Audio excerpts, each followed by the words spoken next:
hear me very well. And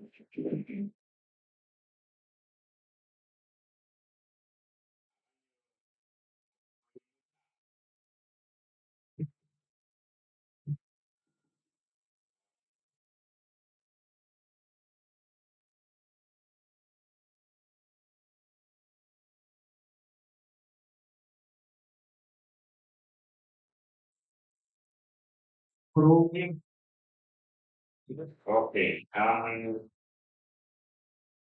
I am first of all very happy to be in Hoima.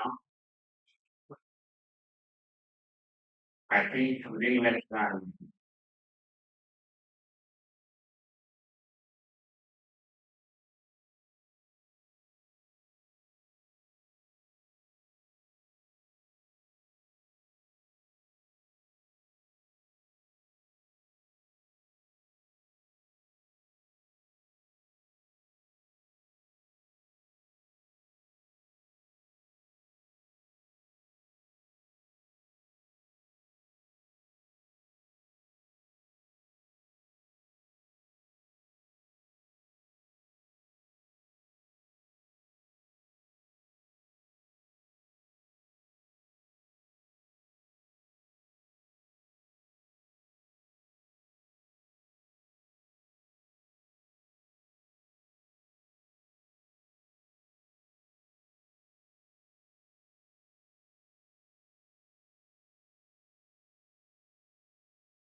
and marginalized communities. So, how do we reimagine for the future? I mean, how do we reimagine leadership for the future? One, by building leaders who listen, so leaders who respect their people's stories and histories and are not afraid to ask, how can we do things differently? Secondly,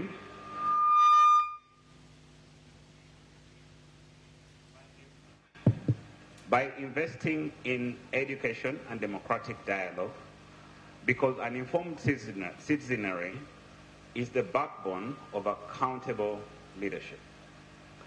Thirdly, by embracing partnerships between traditional and modern institutions, between government and civil society, between local wisdom and global practices. As we honor the legacy of Kabalega today, let us also commit to nurturing a new generation of leaders who are not only visionary, but also empathetic, inclusive, and innovative. On behalf of the Konrad Adenauer Stiftung, I thank the organizers of this lecture, the Kabalega Foundation, and reaffirm our commitment to working with you, leaders, thinkers, cultural institutions, and communities, to shape a future where leadership is a force for transformation and dignity for all. I thank you very much, and I wish us a very productive afternoon.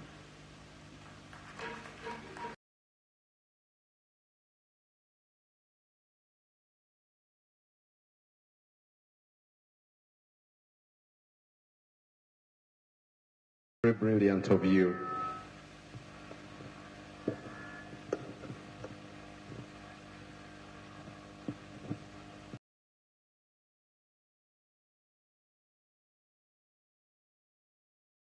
Kubaza mugaso gw'obwebembezi kandi n'obujunanizibwa bw'abantu abakwawukana omu kwombeka obwebembezi obwo kurora ngu ebintu byaisana kurungi hatali hati baitu n'ebire bikwija omu maiso. When we get to the panel discussants, as it is ladies first, twina Miss Nancy Kalembe. Mukwijuka, she was a presidential aspirant kandi yazokera kurungi mali amativi agakwawukana yarugayo kurungi nayolekya ebintu ebikwatagana n'obwebembezi kandi abwaki buli bukuru. So as a former presidential aspirant and a gender specialist, Ms. Nancy Kalembe will be one of our panel discussants. Tumterere engaro zamana.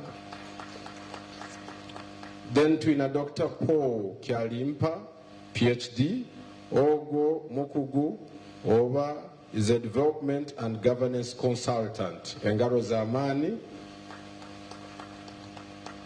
Twina Owek Mpanga, Kandogo, kano karungi muno. Owek Tinisa wagambo Owek Tinisa ito kunu tukakozesa ntubaza habakuru Omukama. Baitu hati kuli saidi za akulu mbatahi baitu obutuchwanganiza kafu. Naho tugira yabe beta Owek oba owakwesero mu rujungu, one who is dignified. So hano mu runyorobo izire tata oli Owek Tinisa. David F.K. Mpanga is a minister mu Buganda Kingdom kandi ali lawyer kandi ali culturalist. Oba webyamateka kandi ayenda muno nebyobuhangwa tumuterero mu ngalo z'amaani. Ekyo kigenda kunyuma muno. Then twina n'omukulu oba Mr. Innocent Turyatunga. He's a youth community leader and social activist. Tumterero mu ngalo z'amaani. And last but not least, Dr. Leonard Nkalubo, nawe wa PhD. Era yabakugwa mu bitabo is a senior lecturer, Kyambogo University, AI and ML specialist. Ebyajja kubitusobola kulunga engalo z'amaanyi. So nebigambo ebyo abenza mu mpereze y'akazina kamukonka, then ruke nebigendo maiso mwebale muno.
Tubongere engalo z'amaanyi ab'omulimu omulungi ogwo. Hadi tuli hano betawo Hoima Resort Hotel. Mr. Martin Owori, could you please stand up for recognition and for a round of applause? Mr. Martin Owori, that lovely gentleman, has loved the Kabalega Foundation from day one.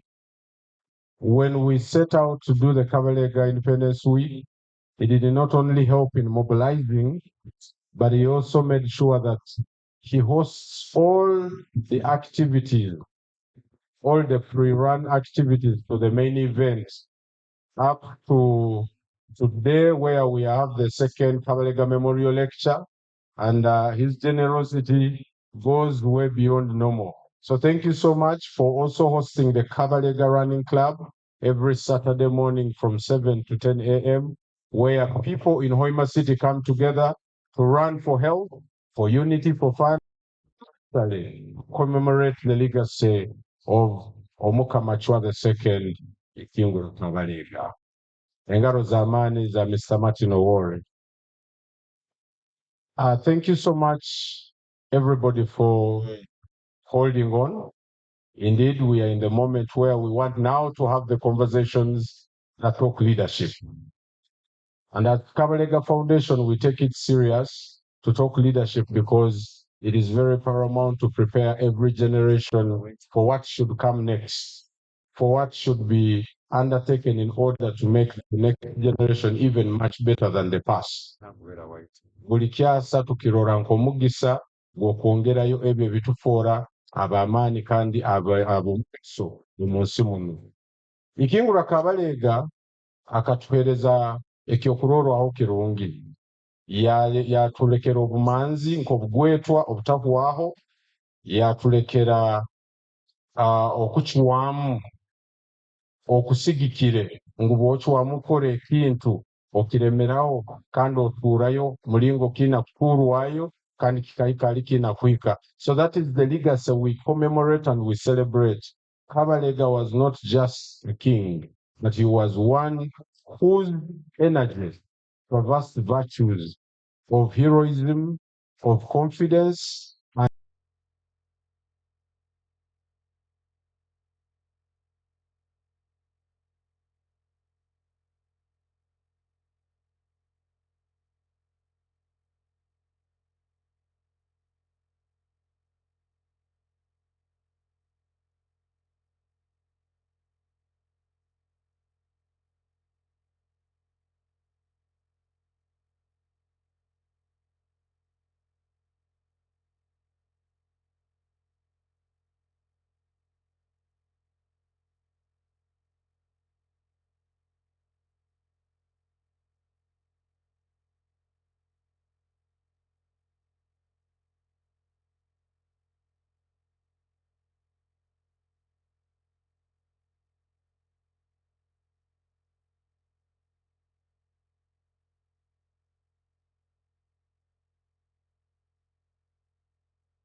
Uganda tulinaho omwijukuru arugire Busoga, tulinaho engabwa ezirugire Ituri na Buhaya, tulinaho abarugire Chope, kandi hariho n'abakuru baitu abamadini abenzarwa abebyobulemi abarugire mu bicweka bikwahukana byona nimbatangira.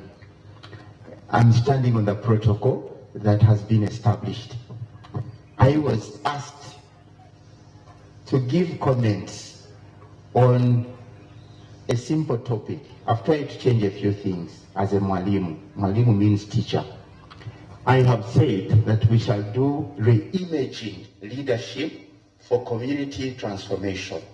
And I'm presenting what had appeared first, second, that is leveraging culture, knowledge, and innovation, basically for community transformation. Amabala ni nyowe Julius Kiiza, mwalimu Julius Kiiza, abasinga nuko banyeta, okuba musomesa wa Makerere, nsomesa ebyobulemi, nsomesa obwekulembezi, nsomesa enkulakulana. Obunyatungire kumanyisi bwangu bakwenda nyijembaze obugambo butoyito nyagamba ni nyowoha. Kwe twakwijja kubaza hakiro kye kuichuka omwekulembezi waitu omukuru Field Marshal Kabalega ni nyowoha. Kandi nzobora ndakwanga kandi biri bintu bya Kabalega negamba njja kulimukiramu. Munyikirize, the next one please. And munyikirize mazeho habino omukrono akoleka flash points kindly.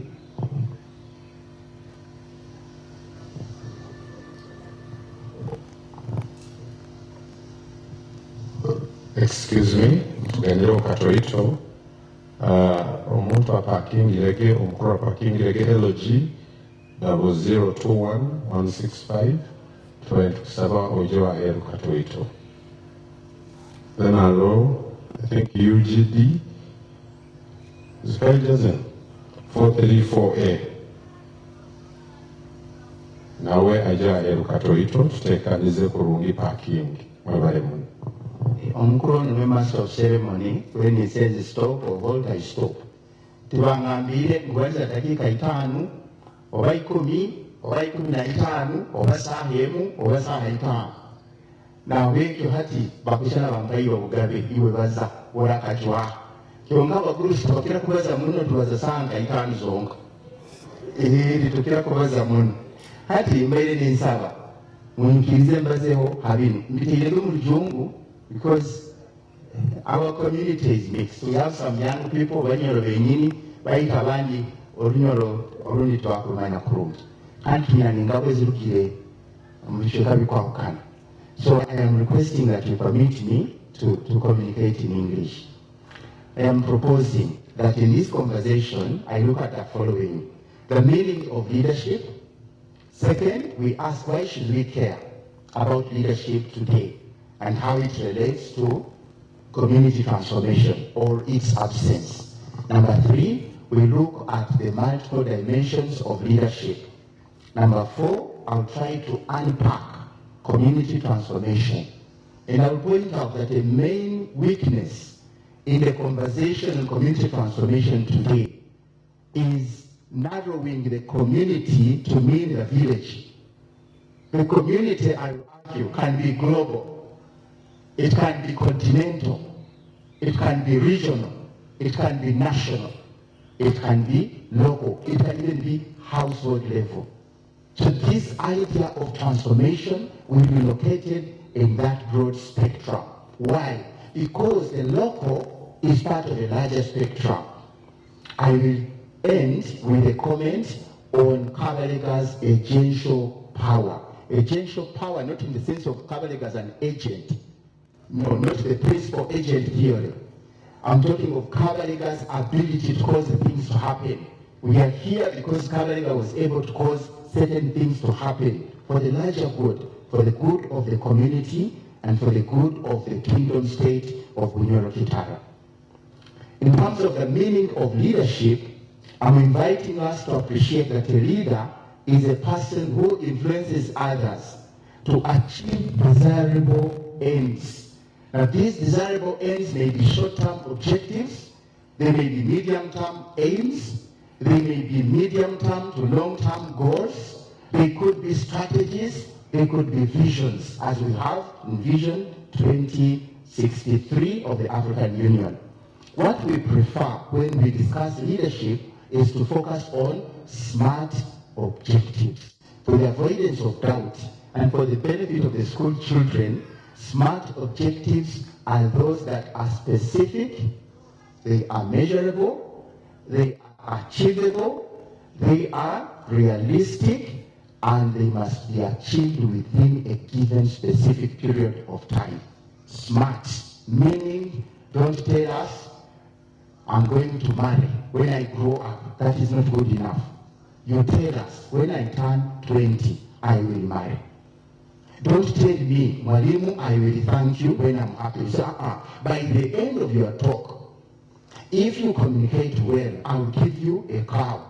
Now, I'm talking to Bunyoro. The Bunyoro are cattle keepers historically. When you are happy with somebody, give them a cow. Don't simply clap. That's how we design SMART objectives. Leaders, I submit, exercise a high degree of influence, not necessarily force. You influence others through the following. One, to get energized internally and externally. Internal energization means you can drive yourself. The external energization means sometimes we have to give a push to certain people if we want deliverables. And actually Magufuli was a leader in Tanzania. For him he said, and I quote, sijaji hapa kutafuta mchumba, hapa ni kazi tu.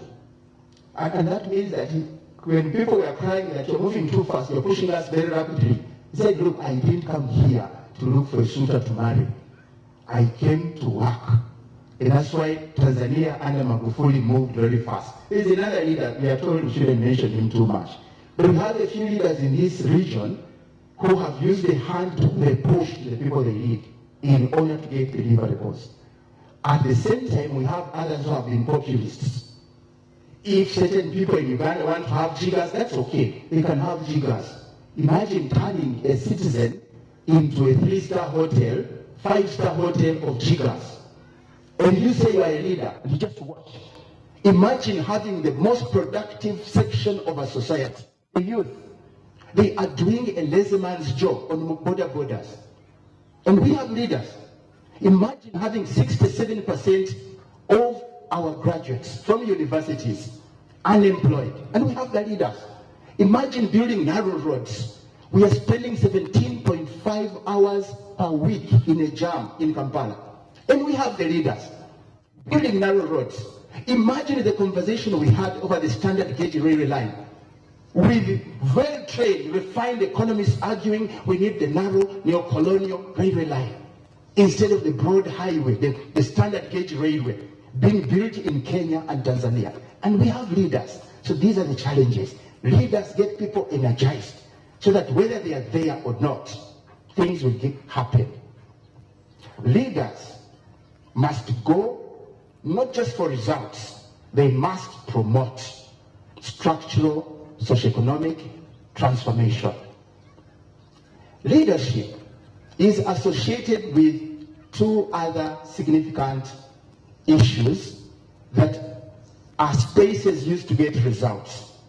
Leadership is associated with traditional administration and business management.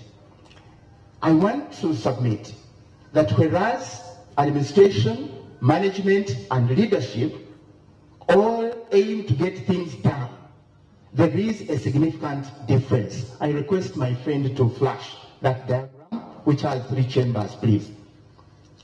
So when we're looking at administration, we are talking of mainly the public space. We are talking of non-government organizations like our donors from civil society who have supported us for this event.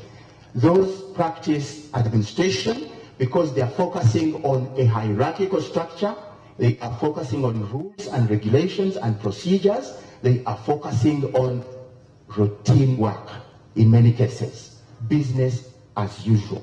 They are focusing on doing things the way they have done them. The technology that they use, apart from civil society, traditional administration in the public space uses fairly backward technology. Management, on the other hand, takes place in the business sector. The key driver is profit. maximization.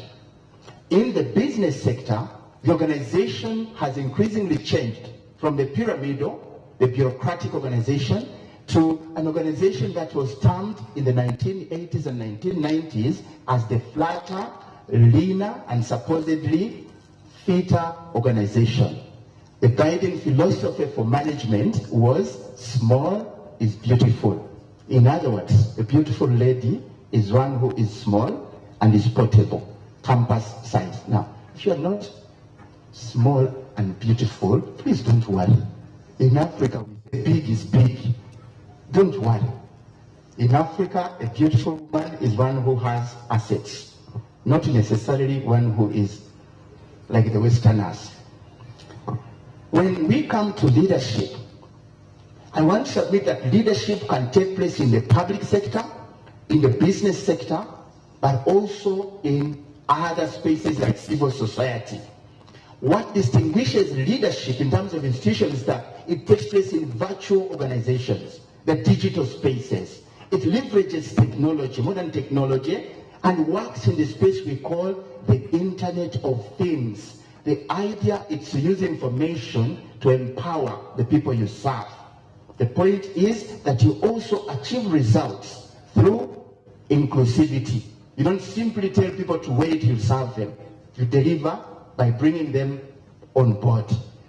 Kindly flash the next picture. And the question we pose is, why should we care about leadership? Why should we, at the moment we are discussing Kabalega? I care about leadership, and I think you should care for two reasons. One is we are celebrating Bunyoro Kabalega.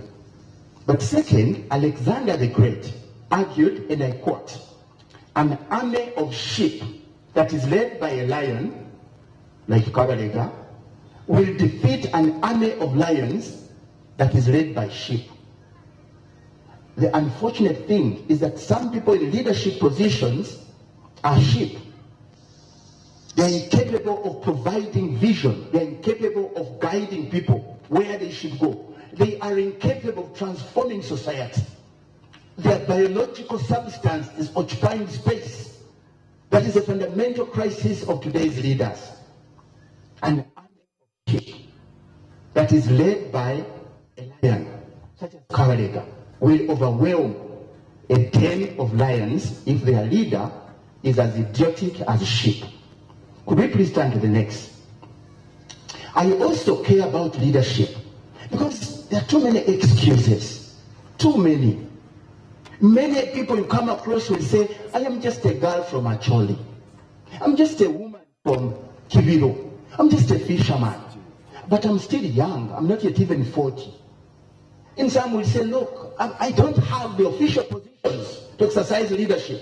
I'm only a church member. Now, all of those are funny excuses. I want to submit that leadership appears in all spaces, whether they are secular or sacred. Secular are worldly spaces, such as politics, such as practice. The sacred spaces are religious. So you can be a leader in politics. You can also be a leader in church.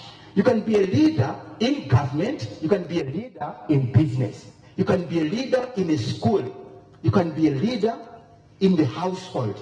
You can be a leader in security. You can be a leader in non-security spaces. Leadership happens everywhere. So no excuses. Don't say I'm just a girl. You're not just a girl. There is a leader in you. Don't say I'm just a little boy from the highlands. You are not just a little boy. There is a leader in you. And that's why I care about leadership. The next one, please.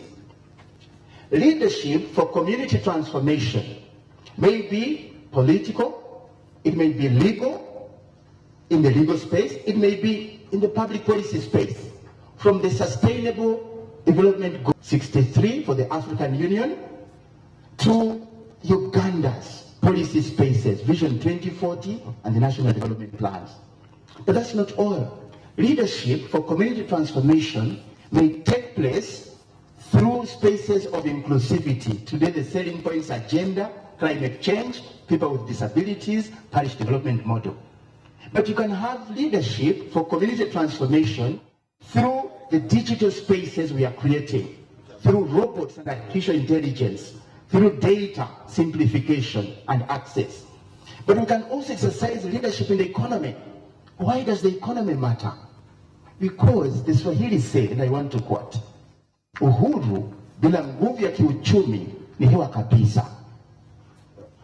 Uhuru bila nguvu ya kiuchumi ni hewa kabisa. I know Robert Owagonza knows Swahili, and he's the head of the laity, so I serve under him. Do you mind telling us what this little statement means? Uhuru bila nguvu ya kiuchumi ni hewa kabisa.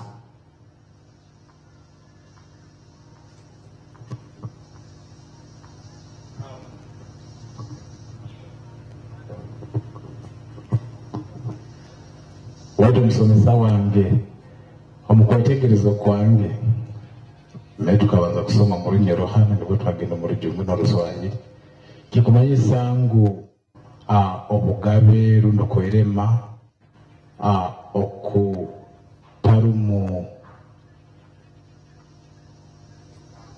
entahya kuli kwa busa onde busa mukindu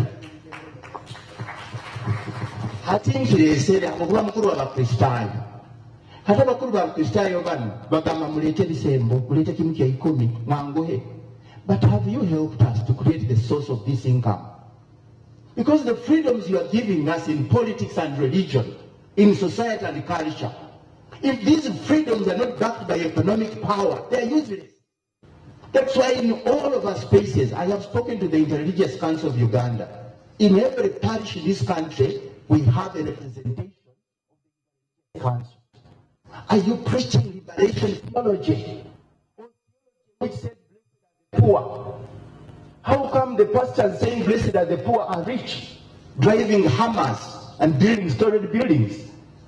Why wouldn't we preach liberation theology, which says yes, faith with action?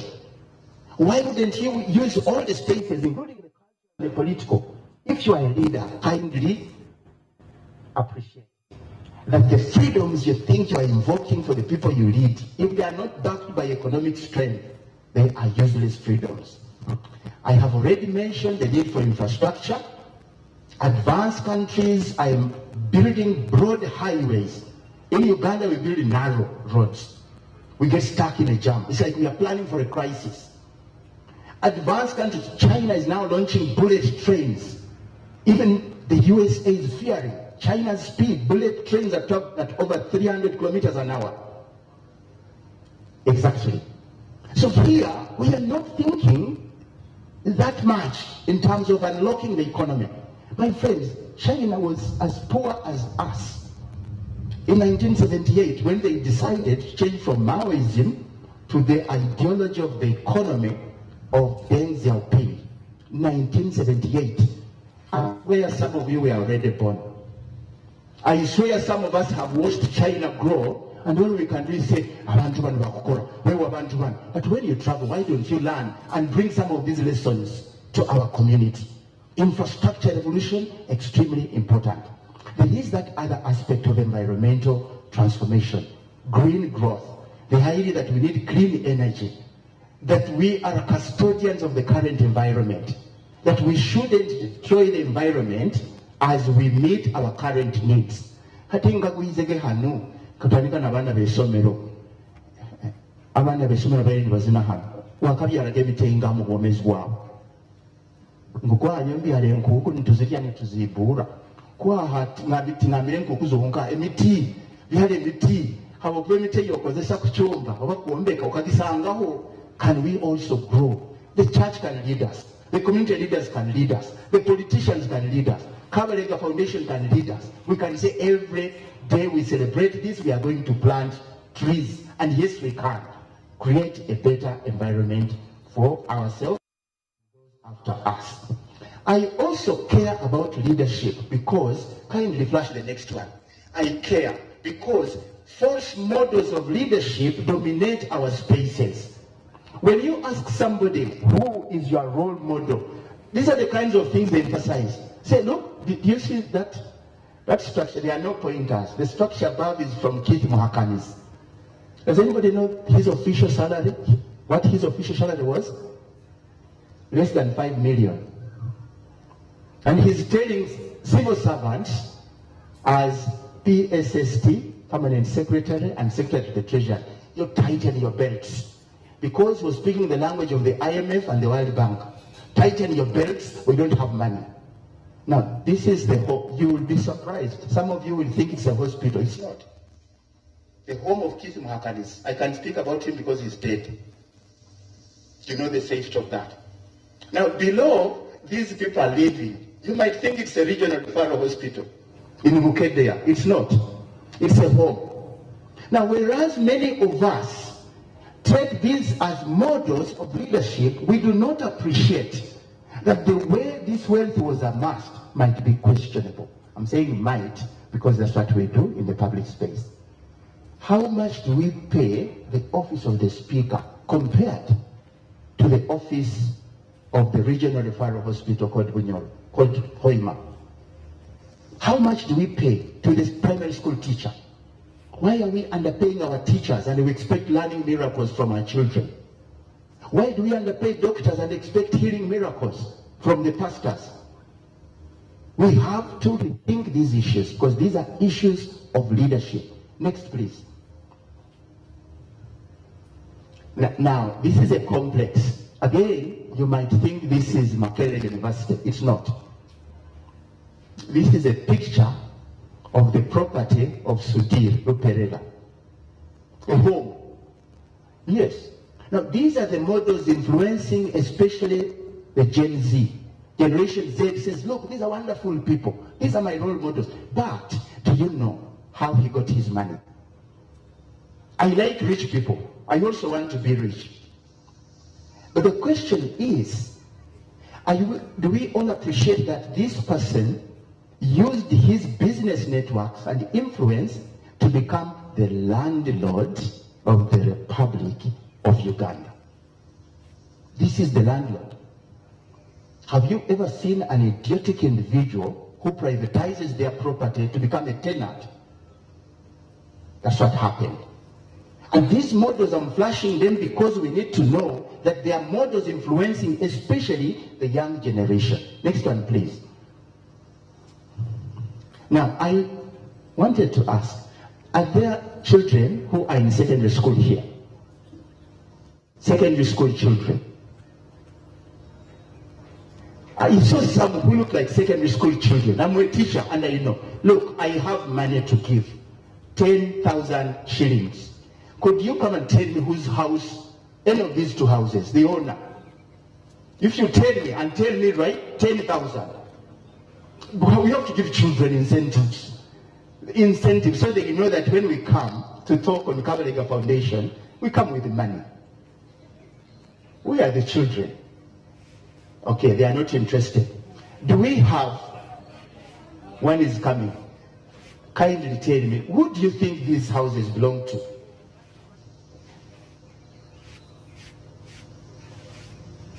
Either. I have 10,000, by the way, I'm serious.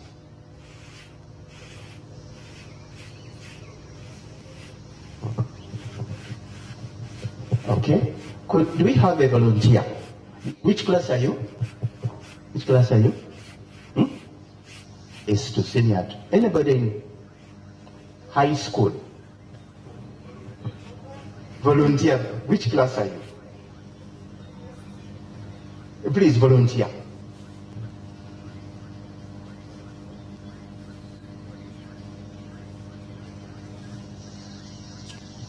It is not enough for our children to study just to pass exams. They need to know what is happening around them.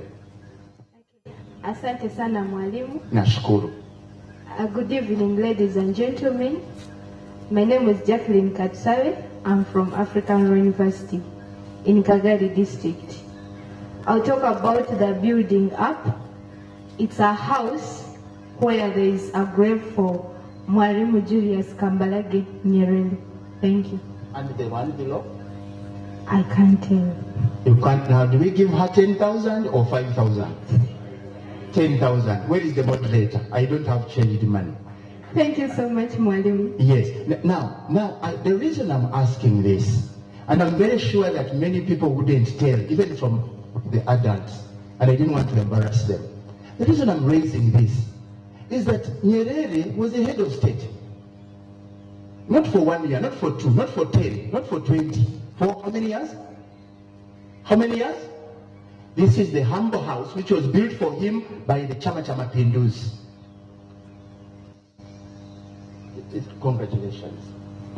I still have money. I will ask more questions. Why did you give me 50? I need 40. Okay. Now, the house below is Dr. Milton Obote's house. And we were told, or we have been told by so many politicians after Obote, the man is told he's a thief. Humble house. For somebody who was head of state, not for 1 year, not for 5, 2 terms. Now, when we raise this, these are symbols of humility. Today, you are having a Kipi Muhakanizi, and you are having a speaker spending more money on the generators of 2 speakers than you spend on the generator of a national referral hospital. Who is fooling whom? Who is leading and who is misleading this society of ours? I also care about leadership because very few are looking at patriotic and transformative leaders. Very few want to model themselves against great leaders. I will not embarrass the Okwi, I will not embarrass the leader of the Babito to tell me who this person is. I will not. I will not embarrass by asking who this person is. But these have been great leaders. I'm not saying they are perfect. They are not. Nobody is perfect. My problem is that many of the people are not looking at these effective leaders as role models. The next one, please. Nor are people looking at Jennifer Musisi, great leader, no nonsense, almost like Magufuli. As a teacher of leadership and of governance, I really wanted more Musisis, not less, not fewer. Musisi was doing things which are hurtful for the nation, clearing chaotic structures, creating systems which work, creating what we call the livable urban spaces, the smart cities. And she was rebuked by the boss, who said, and I quote, "Edagala musisire yakozesa okuta emmese lyali kambwe nnyo ngenda kulisaabulula." I don't know Uganda, but I thought that meant I'm going to dilute the poison which Musisi was using to kill rats because it was too strong. Now, what I don't know is who are the rats? Who are the rats? So in other words, we need leaders, not misleaders. And we need transformers, not those just occupying space and claiming that they are serving us. So when will our people begin modeling themselves along the lines of effective, transformative leaders? Next, please. I am inviting again to appreciate that the conversation on community, as I've already hinted, is narrow. Most people think community means in the village, in the locality. Please come on board and appreciate that the community may be global, it may be continental, it may be regional, it could be national. The community could be lower local government. The community could be at your village level. The community can be at your household. The community could be in your organization. The definition of community and therefore community transformation must be seen that holistically. Whichever space you occupy, we expect you as a leader to exercise transformative leadership. Now, that global context of leadership, there are so many interesting things. From the Universal Declaration of Human Rights of 1948 to the Jomtien Conference on Education for All by the year 2000. People used to think 1989, 2000, that's a long, long time away. no education yet for everybody. The Sustainable Development Goals, the UN space, very interesting space.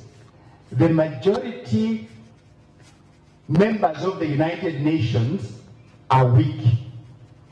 The power in the United Nations belongs to the P5, permanent 5. They wield real power. You can have the rest of the members taking a decision on something and only one of the permanent members vetoing the decision, as the US has repeatedly done on the subject of Israel and the genocide in Gaza. So we are saying, from this global context, we begin picking ideas to inform leadership for community transformation in whichever space you occupy. The global space sets the framework, and we move on to other dimensions. Did I say uhuru bila nguvu ya kiuchumi ni hewa? I am flashing this one. I like this because it's a summary of the question. Who owns the 115 trillion global economy? The IMF estimates that the world economy is now $115 trillion. But who owns it? Look at the share of the United States, about 25%. And look at the share of China, about 15%. And those are owning the bulk. Could somebody show me where Africa is? My eyes are old. Is there any young person here who can show me where Africa is? Africa is unfortunately among the rest of the world, reduced to a footnote. And that's because you and I have not exercised leadership to transform our people from peasant farming into industrial manufacturers, from hunter-gatherers into digital service providers, from people who remained in primary school to those going to conquer the world in the university and beyond, from those who are doing hairdressing and those riding borders and tailoring. These are pedestrian skills, to those who are supplying skills needed by the digital generation of the 21st century. The challenge is before you and me, and of course people outside here. I flash the next PowerPoint to illustrate a key point, namely 5 countries control 50%. 5. You can count them off your fingers. 5 are controlling 50% of the world's economy. And the 5 are USA, China, there's Germany, there's India, Japan. The rest of us are sharing. Even then, we are sharing it inequitably. You still have a few others dominating. The richest 10 countries are much, much richer than the rest of the world. 10. And these are challenges I'm mentioning so that when you go, I would rather you spend a sleepless night discovering what you need to do differently to deliver a different conversation. Why? We have said freedom without economic power is empty. It's useless. You rather feel yourself obliged, Kabalega style, to go and do something. Next one, please. The problem at hand is that in Africa, we have strong men, not strong institutions. Africa is dominated by rulers, not leaders. Public spaces in Africa, as well as social spaces, are dominated by comedians, not transformative leaders. And that's the challenge we must overcome. How I wish we could overcome it in our lifetime. I want to point out that when we study the maps presented by the powerful and mighty across the world, they present the geography of Africa and give the impression, a false impression, that Africa is small. Africa is huge. Within the area of Africa, you can squeeze USA and China, the 2 biggest economies, India, 3rd biggest, Japan, United Kingdom, which colonized many parts of the world, only can be squeezed in Madagascar. So all the major economies can be squeezed in the area called Africa. What is the conclusion of African leaders who are sleeping on the job? Africa tulina potential. The question I have asked, and which I need to put before you, is this: who eats potential? Is there any one of you who has fed on potential in the last 1 week? We all want deliverables. We want food security for ourselves and our community. We want to be able to access quality education.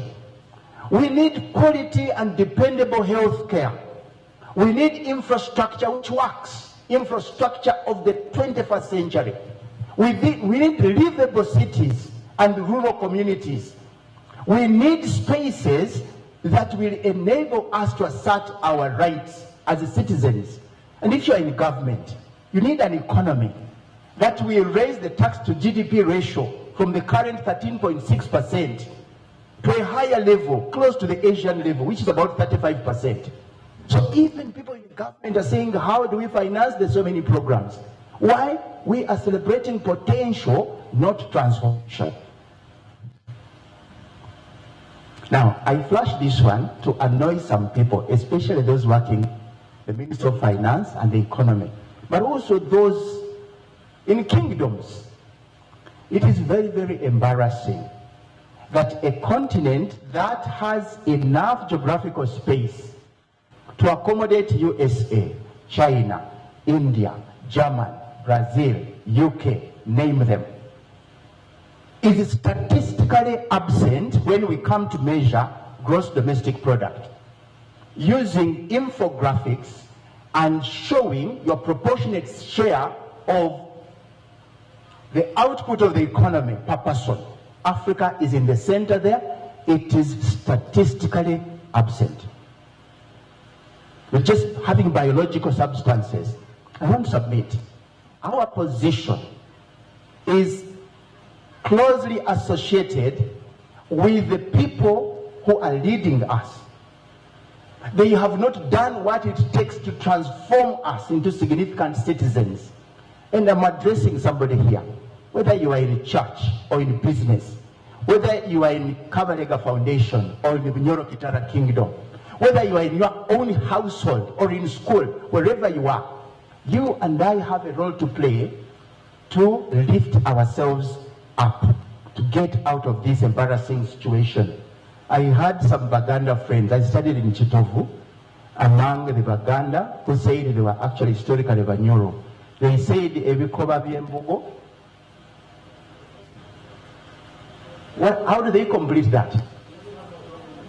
Ebikoba Biembogo. You have to get ourselves out of the caves, out of the Andaches. We have to wake up.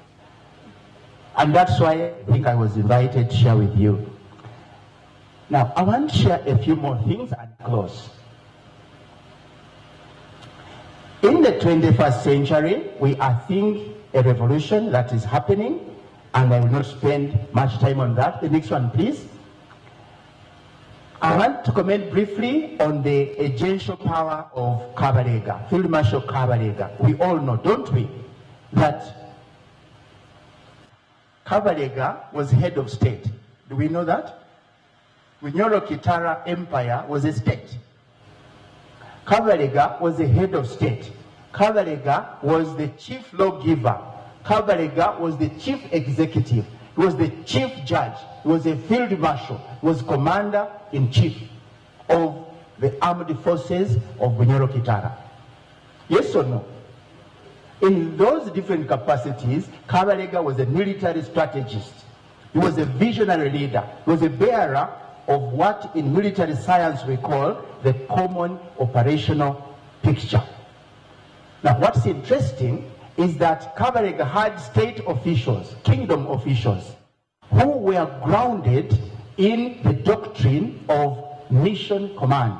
Mission command means that if you are given an assignment, what we call delegated authority, you have the duty to execute orders religiously, orders from above. But as you execute, you give a feedback. What's working, what's not working. And you give guidance to the powers that be on what you think should be done in order for you to deliver services more effectively. Mission command would mean, in your case of parish development model, that if you are in charge of parish development model, you execute and you discover there is no transformation. You discover the 1 million given is bordering on tokenism. You discover that many beneficiaries actually don't get the 1 million. They get something less. And they have seen this. 750 signing our no money, and they are signing after spending money on borders, checking up and about. So many are getting around 600,000. So I am saying the doctrine of mission command requires that if you are in charge of interventions like parish development model, you give a feedback as faithfully as possible. That in order for us to transform our community, what we need, I submit, is not money at every parish. What we mean is an arrangement that puts money in strategic institutions like factories, textile mills.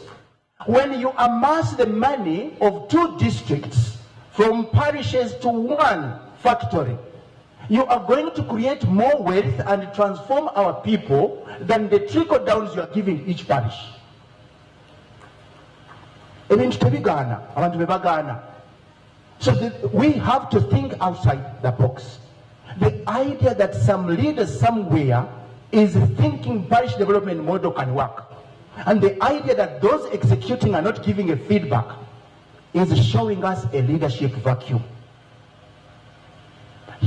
Albert Einstein was very brutal. He said you cannot do the same thing over and over again. Same speed, same regularity, while expecting a different outcome. Albert Einstein called that the art of stupidity. That we have, if things are not working, we have to do them differently if we really care for the people we serve. Kabalega mobilized a powerful army, as we all know, Abarusura, via the Saza chiefs. Could we please go to the next? I am still speaking to the evidence of Kabalega's agential power. Because of the agential power of Kabalega, the next one please, Kabalega is able to reclaim a significant part of the empire of Bunyoro-Kitara, which stretched from Ituri in the western part to the Bahia land in northern Tanzania, to Kenya, Kisumu, to northern Uganda, Rukidi. And of course, as we can see, in the 15th century, I was telling my friend, there was no Buganda. I am not saying this because Bugandas are bad. I'm saying this just to remind us of one thing, that Kabalega did not care about your linguistic group, your ethnic identity. All he cared is that you are a Munyoro. Kabalega did not say you are Muchope, you are Muga here, you are what? Kabalega said, you are my people. Kabalega preached unification of state power, unification of the state. The idea that in unity there is strength. So why are we hearing so many conversations now? Abagungu bakwenda kwechwaho, abachope bakwenda kugenda, abalisa bakwenda kaunti yao. This is actually misleading our people. The Palu are our people. These are Kabalega's people. Doholo, Cecilio Guaru's place. There is a monument which the kingdom should take interest in. This monument is where Kabalega was arrested. Guess what? Kabalega was with the Kabaka of Buganda and with Semeika Kungulu, who appears to have betrayed the two. And you see, this is the place of our people. So to say northerners are northerners, to miss the point. The rulers of Bunyoro-Kitara came from the north. They are our people. But if the rulers of Bunyoro-Kitara are rulers of all of this territory, then the rulers of Buganda are also Luo, historically. The rulers of Toro, Luo. Rulers, Raila Odinga, Luo. Uhuru Kenyatta, our grandson. Hello? Am I speaking to somebody? It's okay for me to come off as a preacher. Kubanga mwagana okujja mu kanisa. I'm still showing this map. Maybe this is even clearer. So there was a county called Muhwahwa where we have painted Buganda. That Muhwahwa, the Baganda can't pronounce Muhwahwa, they say Muwawa, became the nucleus for Buganda. Buganda means bundle, bundles. So Buganda becomes smarter than Bunyoro-Kitara in that the Kabaka of Buganda marries from different clans. And each one of the mothers, each one of the wives, has a chance to supply their son as the next heir to the throne. In Bunyoro-Kitara, the Babita will say, we have royal blood. If you are with us, you can only be next if you are one of us. That is where the Baganda went right, by expanding the possibility of the next heir to the throne to come from any of the wives of the king. And the king of Buganda does not have one wife. True or false? Wonderful. Yes, Sabasajja. Sabasajja means Sabakazi as well. Meaning all the wives in Buganda belong to the king. Next one, please. Now, I know there is a bishop here. I shouldn't say much about that. Now, this is a royal stool. And I wanted to give money, but I'm told my time is running out. This royal stool was stolen from us. This is a royal stool of Kabalega, 8-legged, designed by our own specialists, cultural professionals. This was stolen and taken to the museum in the UK. We have been pushing to have these things returned in our research project on archiving at Makerere University. We are told the only thing you can do is to borrow. Look, our wealth, our cultural heritage, you want us to borrow? You stole, you are a thief. This is what the Europeans are telling us. But this is a royal stool signifying the centralization of power under the leadership of Kabalega. I go to the next. Kabalega's political doctrine was unity. I've already said this. That it doesn't matter where you come from. So from that perspective, I want to remind especially the young people who may have come that the people of Kabalega include Abanyoro, Abagahya, Abaganda, Abaruli, Basoga, Ituri region people, the Basongora, the Koch people, Chope, Bakidi, Bagungu, Karokarunji people, Kodi Banyankole now, and others I don't have time to mention. That was the idea of it doesn't matter whether you are male or female. Where you come from is a non-issue. The issue is, are you ready to work for this kingdom? That spirit of Kabalega was bequeathed to Julius Nyerere. Julius Nyerere was very critical of the idea that certain people in Tanzania wanted to invoke ethnic identity rather than competence as a basis for organizing society. And Julius Nyerere said, and I quote, katika karne ya 21 mnasema tupande basi la makabila, huu ni ujinga. I don't know who wants to translate for us. Robert. Katika karne ya 21 mnasema tupande basi la makabila, huu ni ujinga. What does it mean? I will save you. That in the 21st century, you are telling us to identify ourselves as Wakamba, Wachaga, Baganda, Banyoro, Acholi, Luo. He said that is stupidity. What we need is to appreciate. In Tanzania, they said, kila Mtanzania ni ndugu yangu. Every Tanzanian is my brother. So we should be able to say, buli munyoro wena muntu wange. Kando munyoro, in a broad sense, that broad empire, all these people who are offshoots of Banyoro are our people. They are our brothers. They are our sisters. And at the national level, how I wish we can have a leadership which says, kila raia wa Uganda, kila raia wa Uganda ni ndugu yangu. Every Ugandan is my brethren. That way. Nashukuru. So that will help our leaders stop dividing us. How I wish we could say we want to build projects that cut across, irrespective of identity. That way, our leaders will stop dividing us. Then we can demand for government that works, for services that matter, in education, in healthcare, in infrastructure, in digital spaces, and the jobs that will create smart living for our people.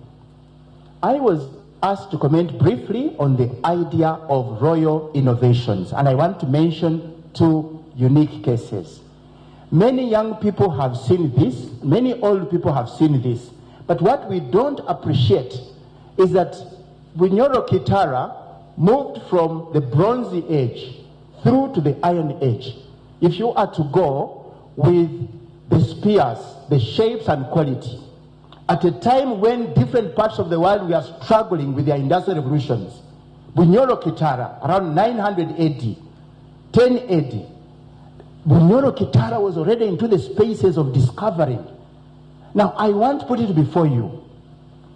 Bunyoro scientists did not go to Makerere University because it never existed.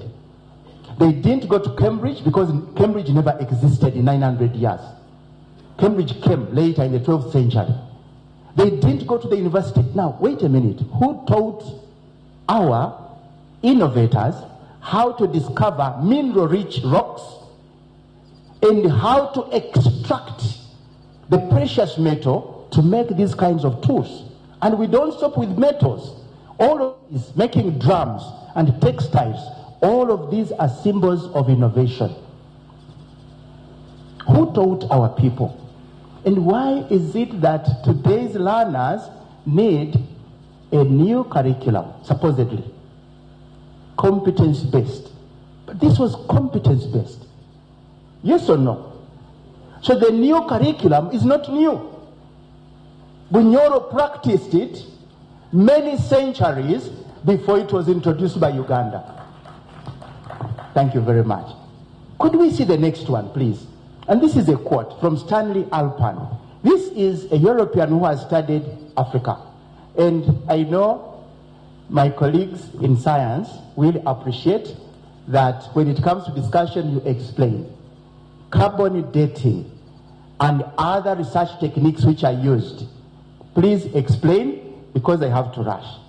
So what is happening with the scientific research, archival research, is that the evidence is abundantly clear that the innovations of iron ore and bronze that we find in Africa were indigenous.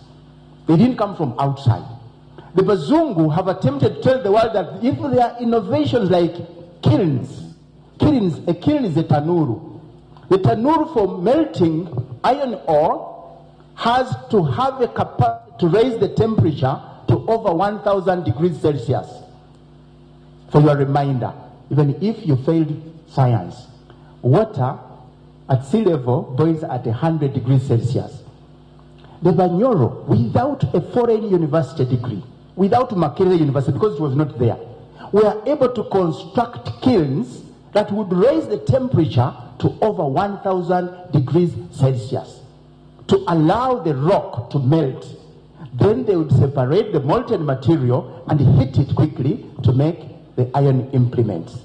And this was a great innovation, which is traceable to about 3,600 before the current era. Now this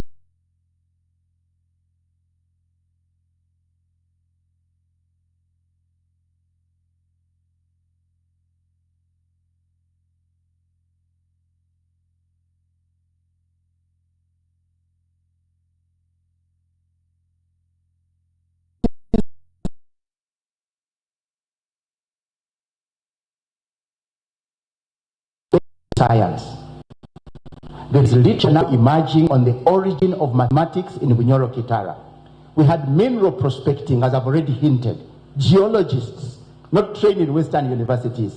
But that's not all. We also had applied science in iron mining and indigenous kilns. We also had action research, such as vaccination. and ritual practice.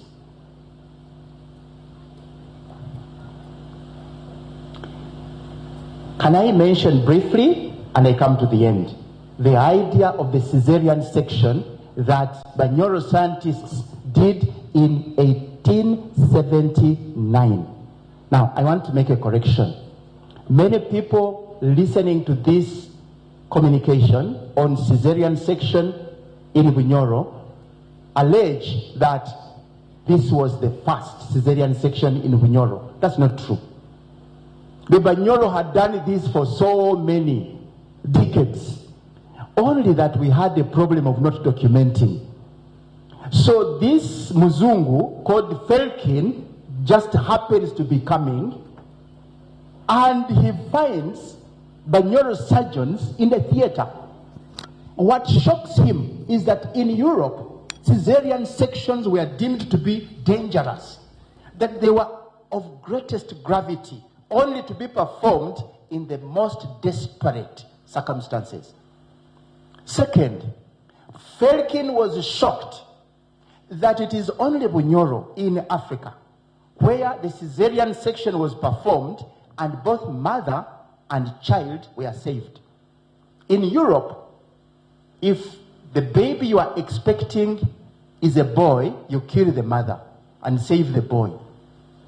Why? You need boys to go and fight wars. If the baby is a girl, you kill so that the mother has a chance to produce a boy who will fight wars. Felkin is shocked. Bunyoro are using sanitizers made out of first-class wine, fermented with Bunyoro sorghum, to produce high alcohol content. These scientists call it ethanol. And this is used to sanitize the body and the tools they are using. And mother and child recover, to the shock of this European expert. If I were you, I would clap for our scientists. They were not sleeping on the job. They were transforming society and serving society. Now, I present this diagram. This diagram is showing you the portrait that Dr. Felkin from Europe did of what was happening in the theater.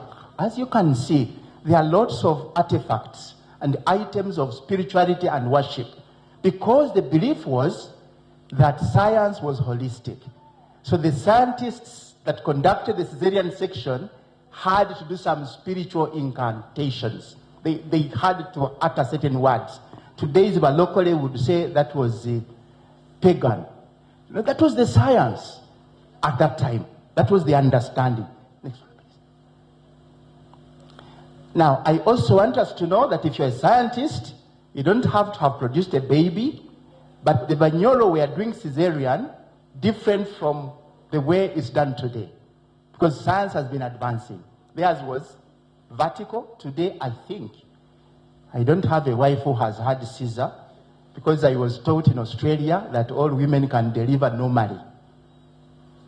98% of the women can deliver normally. Today, girls are fooled to believe tosobola kuzaala oli bubi simanyi oli mufunda omwana munene. Lies. I'm going to begin antenatal classes. Most mothers, 98% can deliver normally. But in situations which are desperate, that's how the Caesar was done. Now, I want us to appreciate, those of you who are leaders in the kingdom, this is our intellectual property.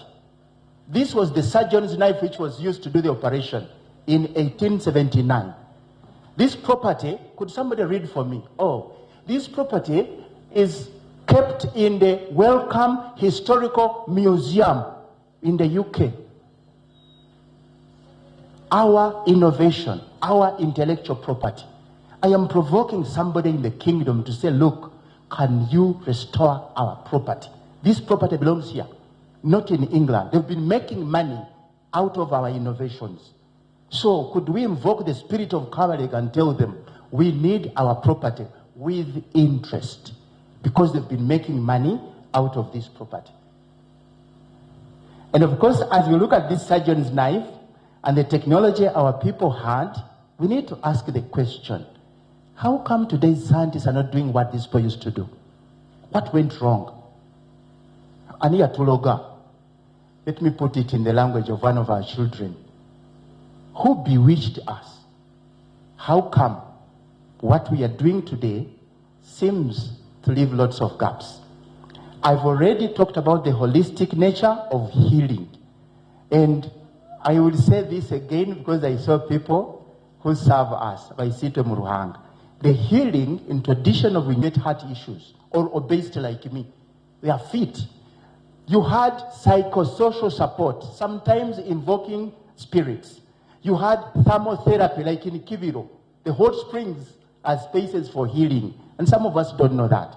You had herbology. Herbology, the science of using medicinal herbs, nkomubiris, or orwihura. And we know some of these, even those of us who went to school. There are some of these medicinal herbs we rediscovered in the age of COVID-19. My point is simple. Healing in Bunyoro was not compartmentalized. It was holistic. Now, I wanted to make a comment on religion. I think I shouldn't. But the point is that religion was abused by those who came to colonize us. They said they have not seen beggars in Africa. They have not seen thieves. That there is so much wealth, high moral values, that they don't think they would ever conquer Africa unless they break the backbone of Africa. And what was that backbone? Our spiritual and cultural heritage. They said we must tell them that your spirituality and your culture is pagan. That's how we shall colonize Africa. That's why many reverends and bishops and pastors, the moment you tell them you're going to use omubiris, they say, now that is satanic. The moment you tell them I'm going to Kibiro hot springs, this is science, thermotherapy, using heat to treat ailments. They say you have become satanic. But this is the context in which our people started preaching what they preach us. Again, I will not repeat this. I will leave the PowerPoint behind. The Kibiro hot springs, I'm interesting all of us to find time and go.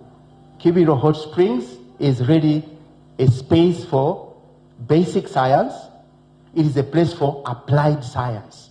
It is a place where you go, you get not just thermotherapy, it is a space where you can eat fish, which is salty. Fish is very nutritious. You don't have to be male or female or a reverend to eat this fish. So the point is that our people were not sleeping. Can I mention quickly that Kabalega was an institution builder? The system of government that was built by Kabalega was pyramidal. From the king as head of state, commander-in-chief, Field Marshal Kabalega, through Omuhikirwa, down, through the Okwils and Saza chiefs, Gomorrah chiefs, parish chiefs, sub-parish chiefs, down to Abakuru Bemigongo. This structure was pyramidal, just like the Egyptian structure of power. Can I mention this, which embarrasses us in many, many distinctive ways? That Kabalega had a comprehensive food security strategy at kingdom level, but also household level. How was it significant? You have organic foods. Now, plant the kids are just rediscovering the term organic foods, healthy foods. Plant the kids. I see some of you. These things existed in the pre-colonial period of Africa. Organic millet, organic milk, organic enswiga, organic dodo, organic beans, organic eggs. Not eggs made in China. Organic foods. I'm surprised. The planned kids are saying we are discovering the health benefits of vegetables. Our people knew this. They knew it. And so Kabalega's role as a leader was to ensure a few things. One, hunting, wild game, royal hunts, royal expeditions to hunt, were used as spaces for animal protein. Today we have an interesting crisis. And I'm saying this especially for the kingdom leaders. wild animals have bigger per capita availability of land than the Bunyoro. Please tell me if I'm wrong. Wild animals, wherever you have seen Bunyoro, the big map, whether Lake Kimburo or Queen Elizabeth, Kabalega National Park, and all these protected game reserves, the wild animals have more land per animal than our own people. Who said that we cannot review? I'm not saying kill all the animals. I am saying leadership in this space requires that we reduce the size of wild animals. Why? Wild animals are used for tourism, basically for foreigners. Inviting foreigners to come and see us in our state of nature while our people are starving is not a wise thing. So I'm challenging the leaders here in the kingdom and in political spaces and in the economy that what we need is to reduce the land acreage for the animals. The rights of wild game cannot be privileged over the human right to life. So I'm inviting us to rethink this. Reduce the size that is given to wild game. And the liberated land shouldn't be given through tokenistic strategies, tiny little plots to each individual. That should be space for commercialized farming that links up to industrial manufacturing. For example, textiles. For example, pharmaceutical products. We grow things and produce things that are high value added to create jobs, to expand the revenue of the state from 13.6% tax share of GDP. That's very embarrassing. Can I quickly add that the concept of household food security under Kabalega revolved around a kitara. The kitara meant two things: the tool of war, but also the store for food.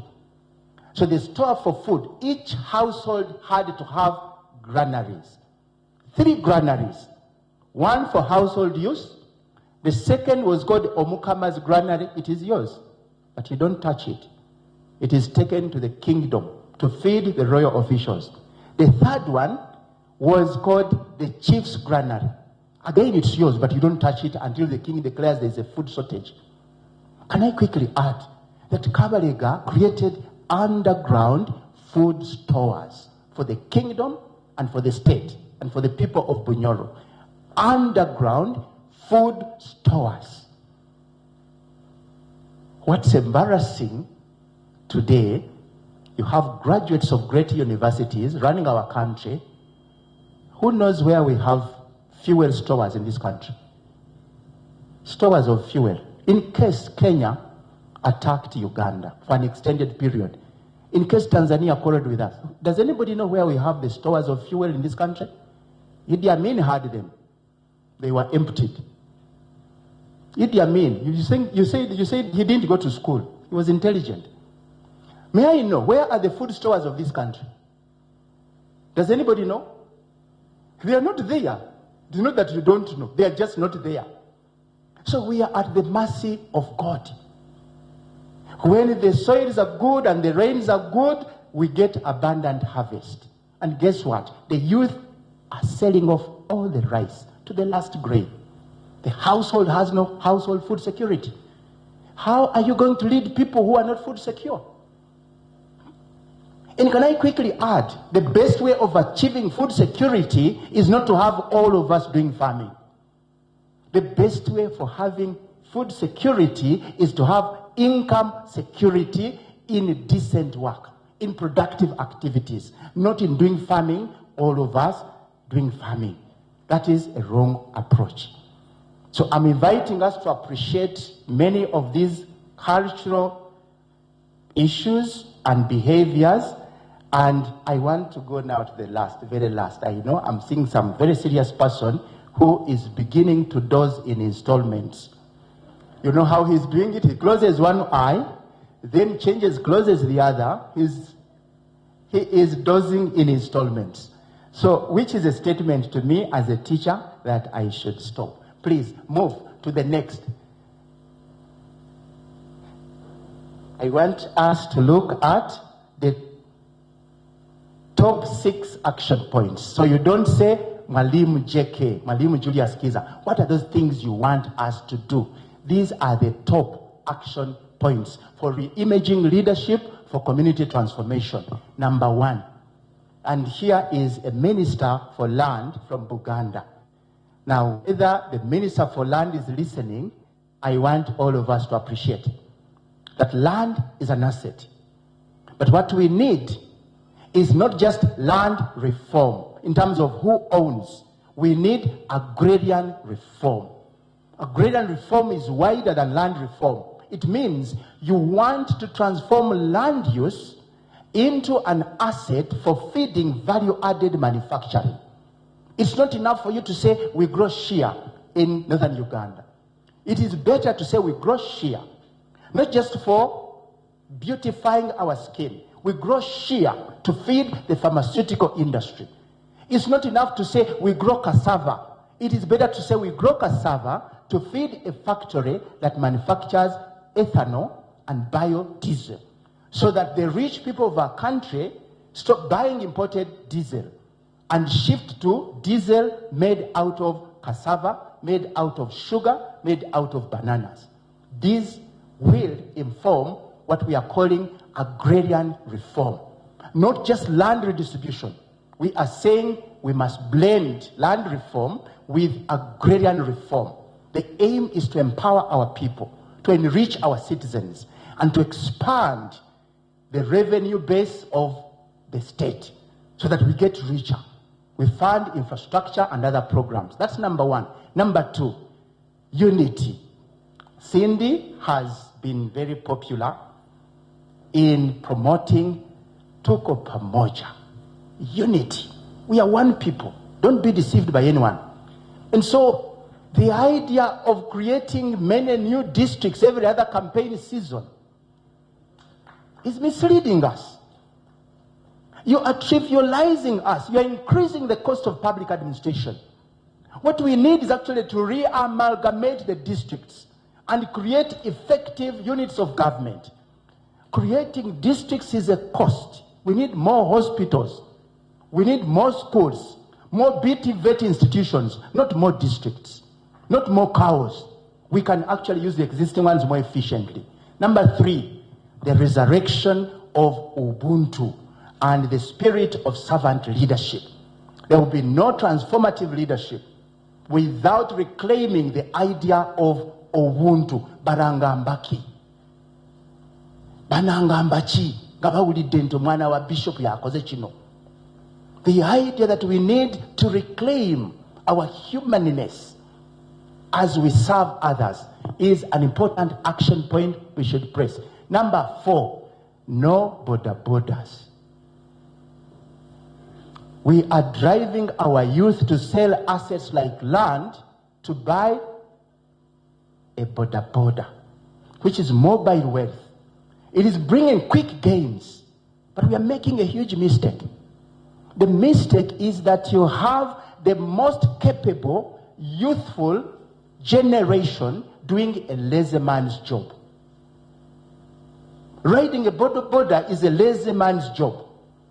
That's where we're locking up our youth.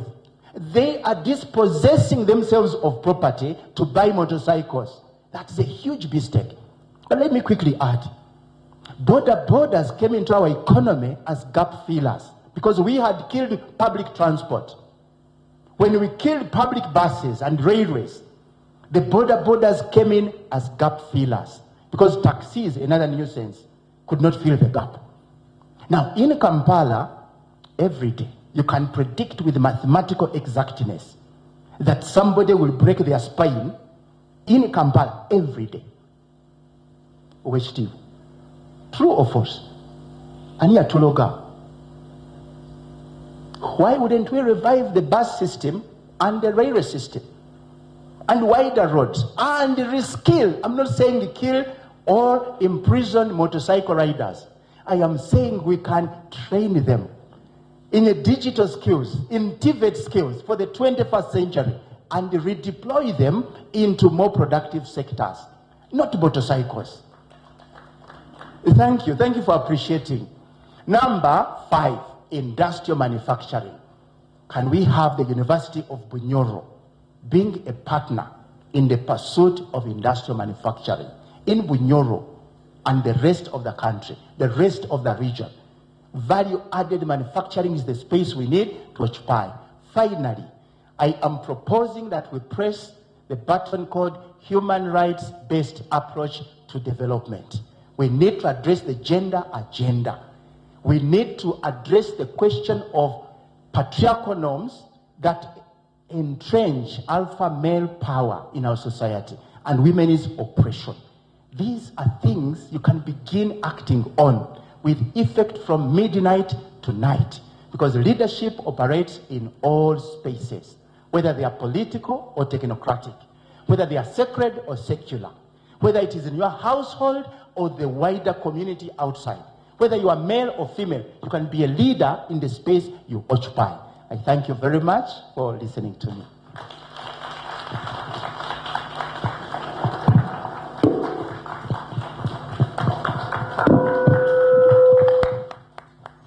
A big Thank you.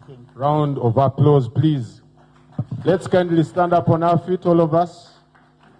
Thank you so much, Professor Julius Kiiza. Kindly turn to your neighbor, say hello to them as we appreciate Professor, and ask them if they have understood what the Professor just said. Move around, take a minute, it's a moment, a few seconds, just say hello to the person next to you. You had not seen them, they just came in. Say hello to them. Kindly say hello to them. They need to know you are around.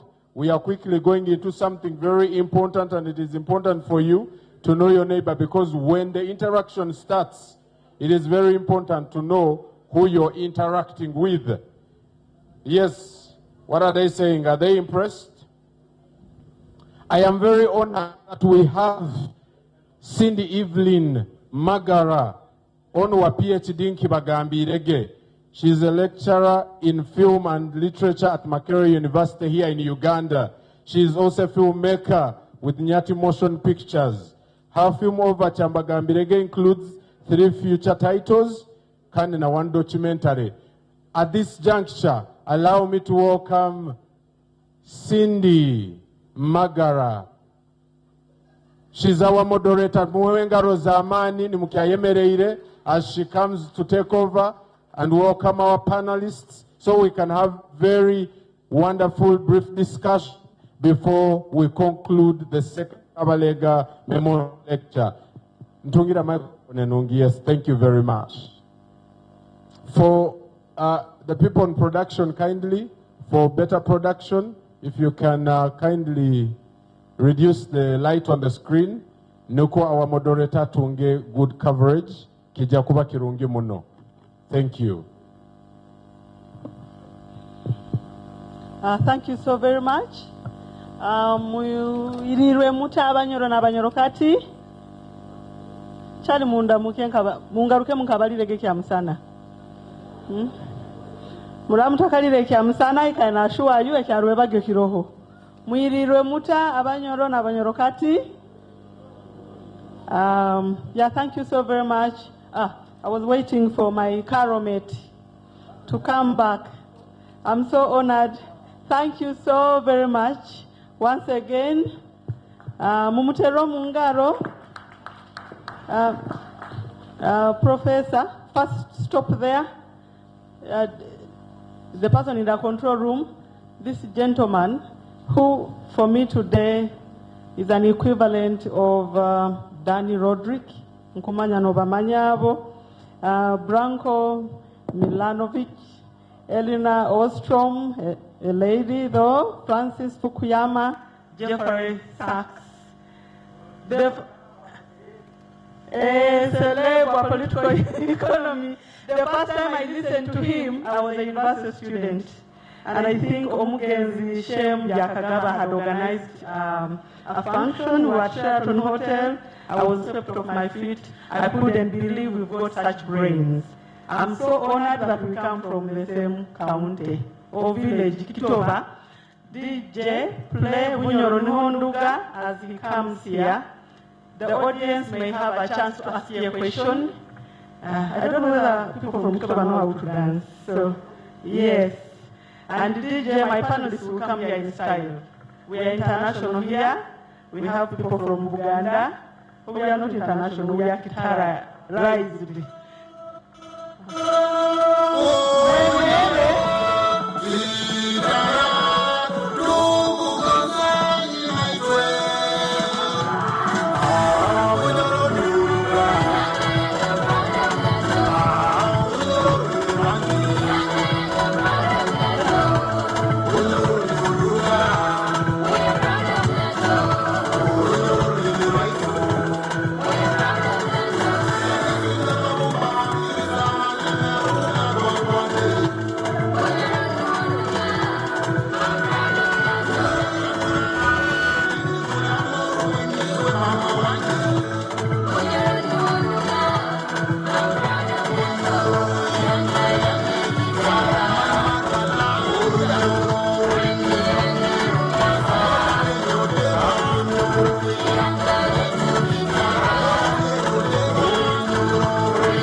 Please stay here. There are so many Bunyoros and Bunyoro-Kitara coming at this juncture. Ladies and gentlemen, allow me to invite on stage our panelists, Omukama, Nancy, Kalembe. I would like a song from Busoga. We are celebrating culture. We are celebrating Kabalega, the king of Kitara.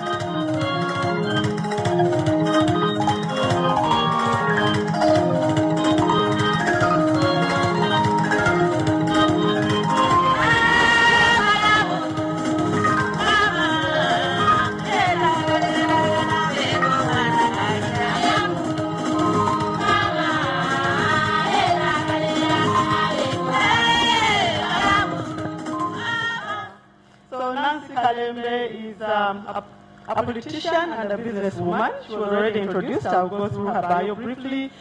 She ran as an independent for president of Uganda in January 2021 presidential election, and she was the only female candidate then. Yeah. And I'm also honored we went to school together. She's my OG from Mariam High School in Kampala. To be exact. She has a degree in population studies. She's a population scientist, and I think as a population scientist and a politician, issues of culture and development are so close to her. You may be seated, Nancy and Professor. We are excited to hear from you. At this juncture, I would like to also introduce Mr. Turyatunga Innocent. Mr. Turyatunga, please stand there. He's a person who loves Bunyoro so much. So much. He's a community activist, a leader, currently serving as the Dean of Students at Kabalega College, Masindi. It's not a coincidence that you're here. And he's also an administrator and community development practitioner. As an administrator and a community development practitioner, Innocent is passionate about digital advocacy and leadership that is rooted in community development. Innocent is an alumnus of Kyambogo University and Islamic University of Uganda, and he holds various different leadership training programs.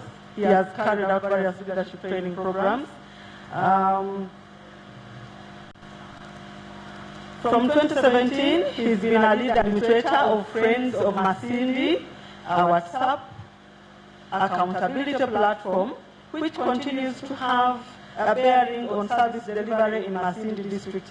Innocent has also been involved in politics, having run for Member of Parliament seat for Masindi municipality under the Democratic Party ticket. My grandfather, CJ Magara, was a Member of Parliament under DP. So, yeah. He'll tell us more. He wants to participate in the coming up elections, or you've changed your mind. So he's the Gen Z of the group here. I started with the ladies, now we are going to the next important generation. Give him a very good song from Bunyoro, so that he comes on stage with vibe.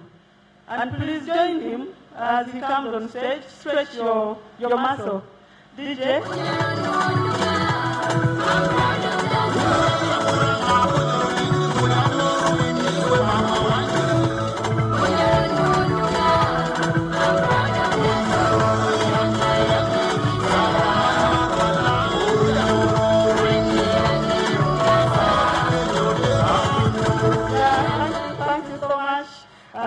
We are trying to race against time. We would make this one more interesting. The next panelist is a senior lecturer in the Department of Data Science and Artificial Intelligence at Chambogo University. He's the vice chairperson of Chambogo University Academic Staff Association and is the founder and director of Bunyoro Development Think Tank. Thank you so much, Kabalega Foundation, for putting together all these important people. This is Dr. Leonard Nkaluo, DJ. I think the Bunyoro song will do. All these are grandsons of Kabalega.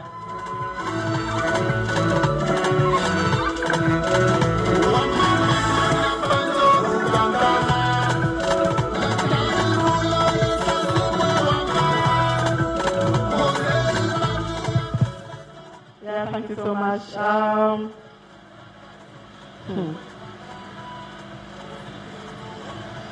The next panelist is Owek. You graduated. We are speaking the same language. And Uganda. Yola Musamba has said people have tried to resist or not agree, but Luganda is a dialect of Bunyoro. So Owek is Owek. They even sound the same anyway. Owek Counsel David F.K. Mpanga is a holder of law from Exeter University, and Mpanga worked in the chamber of Arthur QC at 5 paper buildings in the United Kingdom, where he handled criminal litigation. In October 2003, David set up AF Mpanga Advocates, now locally and internationally acknowledged as a leading law firm in Uganda. Mpanga has cultivated a specialization in financial institution law, international commercial transaction, mergers and acquisition, as well as oil and gas. He's an author and regularly provides commentary on pertinent social issues and governance issues. Mpanga is also a minister for lands and properties in the Kingdom of Uganda. Let's give Musajja wa Kabaka Oluyimba Olulungi.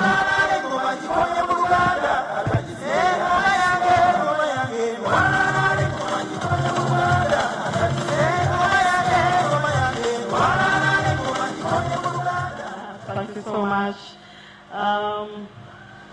The next panelist is supposed to be online. I would like to be given a cue whether he's actually online. This is Dr. Kalimpa Paul. Dr. Paul Kalimpa is a Ugandan development economist, entrepreneur, and politician, and the former Deputy Director General of Uganda Investment Authority. I don't know whether he's online or he's come. He's online? Yeah. We missed him. Next time we'll make sure we put him online. Ladies and gentlemen, let the conversations begin. You may have a seat. Maybe give them a song as they sit. Yeah? I don't want you dozing.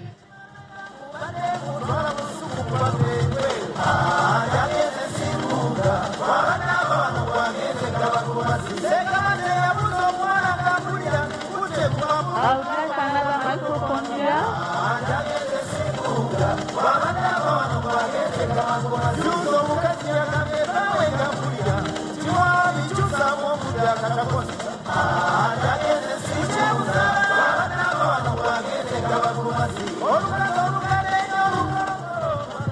Okay, thank you so much. Professor Kiiza, I think it's such a challenge to actually be talking. After you've spoken, everything has been broken. We actually don't even know where to start, but I will start with Omusajja wa Kabaka, Owek Mpanga, as we reflect on this topic. From your experience, how can cultural kingdoms such as Uganda and Bunyoro-Kitara play a more active role in modern governance without compromising their heritage? Thank you very much. I would like to say I'm very pleased to be here today, honored, privileged. Okay. Sorry, it's not working very well. I'm very honored and privileged to be here today with everybody in Hoima. I bring first and most importantly greetings from Ssaabasajja Kabaka Uganda, Ronald Mwenda Mutebi, who celebrates the legacy of Kabalega and wished us fruitful deliberations, which we already had from Professor Kiiza. I also bring greetings from the Katikkiro of Buganda, Charles Peter Mayiga, who, but for official duty today, would have been here with us, again in expression of solidarity and to celebrate the legacy of Omukama Kabalega. On a personal note, I'm the son of Andrew Frederick Mpanga, grandson of Yafesi Lubwama, great-grandson of Noah Nasamba. Noah Nasamba was the Sembwa, a chieftaincy in Busiro, and served under Mwanga loyally to the point that he went with Mwanga to serve and fight against colonialism, and was separated from Mwanga after Mwanga had united with Kabalega. So to that extent, I too have lineage that fought with Kabalega against the oncoming onslaught of global imperialism. And when we celebrate Mwanga, Kabalega and Mwanga as icons in the anti-colonial struggle, we don't do that to bring them up as relics of the past, which is where I'll come in with the answer to the question. The kingdoms we serve, Bunyoro-Kitara, Kabaka Uganda, Nkore, Toro, Rwanda, all these kingdoms actually still exist. They're living. They live in us. They are, as Professor was saying, expressions of our community. Community is not just a village, community is not just a family. Community includes the kingdoms which we had as natives and which had established themselves over centuries. In the present setting, therefore, if we're to make the great leap forward that Professor Kiiza was talking about, a leap forward that entails innovation, the use of technology, the use of arts, language, all manner of aspects of culture, which again, a little bit like community, have been narrowed down. Culture is narrowed down to only mean music, dance, drama, and arts, yet in fact culture includes philosophy, includes spirituality, it includes technology. If we're to do that and get the great leap forward that we want, the transformation that we want for our people, we have to look to our past. If you think about how you jump, we have a problem. I think we have to switch off one mic. If we are to make the great leap forward, I was saying, we have to step back. Not to move backward, but we have to take a step back in Lugando kusinzira, in order to get the momentum to jump into over the gap and into the future that we're looking at. And the kingdoms, in my view, do not have to sacrifice their culture in order to make the leap forward. There's no dichotomy in my mind, and there shouldn't be a dichotomy between culture, innovation, technology. Culture is the compass that we use to guide us on what is useful and valuable for us. It is the compass that we use, the weighing scale that we use to understand what value a particular innovation or new technology or new way of doing things is to us as a people. And to my mind, not everything that is new is good or useful. So how do you judge what is new or useful? You judge the mores, the norms, the societal yardstick which the kingdom of Bunyoro or Buganda, our native tradition, gives us. Yeah. So I don't think that there'd be a problem in guiding innovation and keeping culture. Those two are actually part of the same thing. Thank you. Yeah, thank you so much. I would like the microphone to move. I would have loved it to go to the Gen Z on that group, but it can go to Dr. so that we save time. It's all right. Dr. Nkalubo, you can have it. Dr. Nkalubo is an academic, mathematician, and AI specialist. So he's going to tell us what Kabalega would have done with AI. Yeah, I can't wait. What role emerging technology intelligence play in community transformation, especially in rural or under-resourced areas? Do they need it? Okay, thank you, the moderator. I'm happy to be here. I grew up from here. I think most of you have been here for long. You should have heard of Charles Nkalubo. He was a policeman who was here. He was a DPC. He retired, but we come from Kibale, but we lived here for some time. And I read from here. I did my O-level at Kitara. I did my A-level at Kabalega. So really, I'm here. I'm a person born from here. I'm a great mathematician. My first degree was in mathematics Z, 311 mathematics. And then did my master's and PhD in artificial intelligence and machine learning.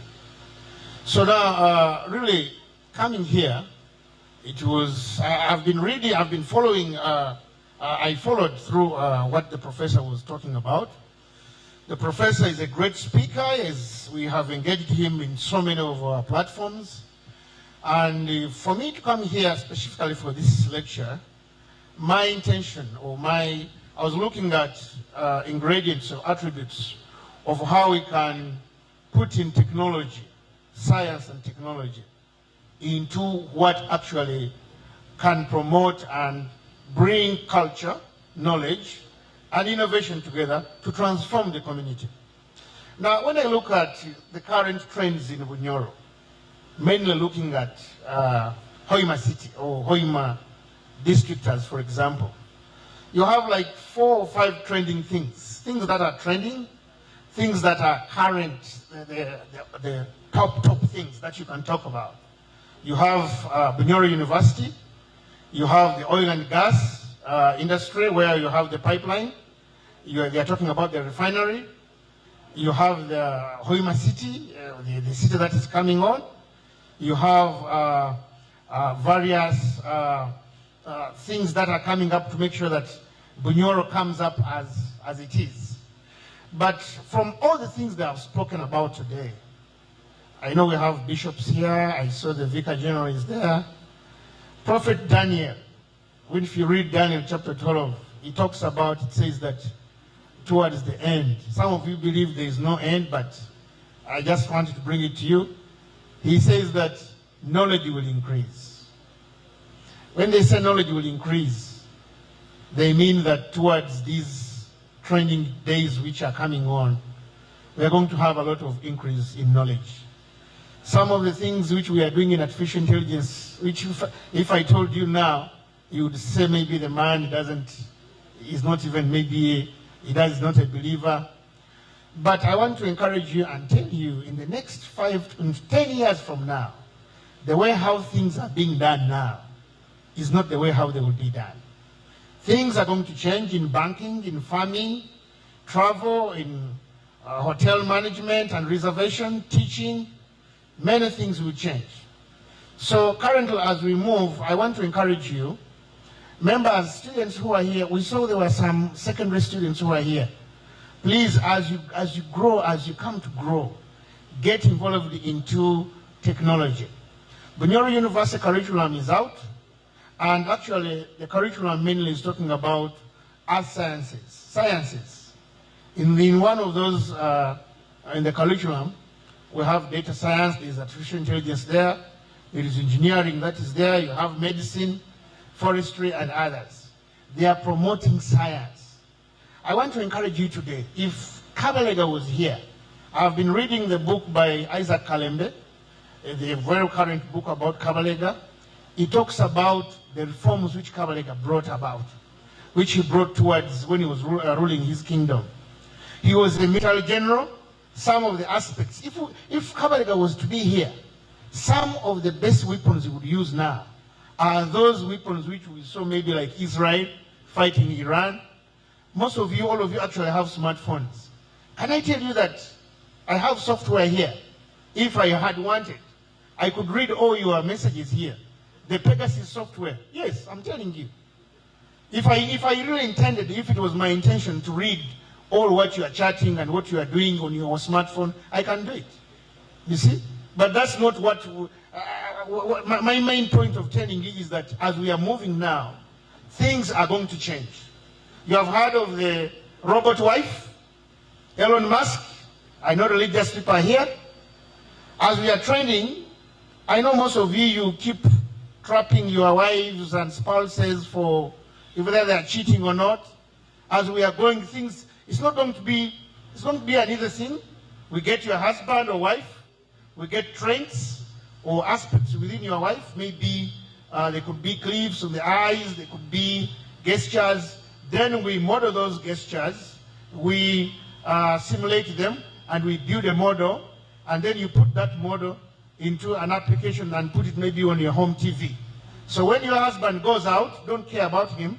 When he comes, he looks through the TV, and then the model, which is on the TV, will tell you what he has been doing. You will see everything he has been doing on the screen in your home. No.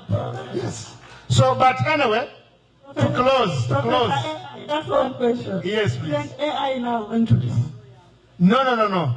AI is not going to destroy you, because now what we are doing, even from America, the current trends which are moving now is looking at the law. We look, some of you saw Pope Francis some time back in the Vatican. There were images and videos which they were playing around. Even now, currently, people can, using ChatGPT, you can create pictures, movies, things which are not real, and then you post them, maybe like on WhatsApp. You know, WhatsApp is not a header protocol, like as you have X or emails, where you can know maybe you have somebody who has sent. It's just an open platform without having protocols for headers. So now, like WhatsApp, you can share anything you want. But now, the whole thing is, as I close, is as we are moving now towards developing, towards our culture, towards our knowledge, and maybe the things we want to innovate or to be creative. Let's be in science. Science is important. Let's get to know, like, members, we have students in Chambogo who have been developing applications on Microsoft, on Google. They do these things in their homes. Then they post some of those solutions online to the servers in America, and then they are paid money. So even if you are here in Bunyoro, even if you are here in Hoima, even if you are here doing your work, be innovative. Use ICT. ICT is very important. You can develop your work, even in engineering. So as we trend, my participation of coming here mainly was to address areas of technology, areas of AI. We have been left for a long time in these areas. So members, as we struggle, as we move, I know if Kabalega was here, he would have used the Pegasus software. That software was used by the Israelis to follow all what the Iranians, in the first day when Israel attacked Iran, in the very first day, they destroyed generals, they destroyed the scientists using this software. Even other things like planes and the current technologies which are moving on between various places. So we need to move in technology. Let's develop. Let's have ICT centers here in the industrial parks that are developing within the region. Let's have technology at heart. Let me ask as I close. I know everybody has a phone, smartphone. If I can get all these phones and collect them here, and I say nobody is moving with his smartphone, how many people will get out of this room? Be honest. How many? I get your smartphone here. The money is there, the radio is there, the research tool is there, the calculator is there. Everything is now on the smartphone. And you know the current smartphone that is going to come? how small it is, maybe I'll give it to you later when other person has spoken. Thank you so very much. I'm scared as well as excited. You don't want to be in my situation. Innocent. Sorry about this. What are the biggest leadership barriers that young people face in transforming their communities, and how can they be overcome? Thank you, Doctor. I want to say that I did enjoy Prof. He was my, should I select, a trainer in 2021 under the program for young politicians in Africa after my elections. So it was part of mentorship. And I am also a beneficiary of better community transformation schemes previously by this government, by the former governments. My father, my group from Gezi, I came from Chile.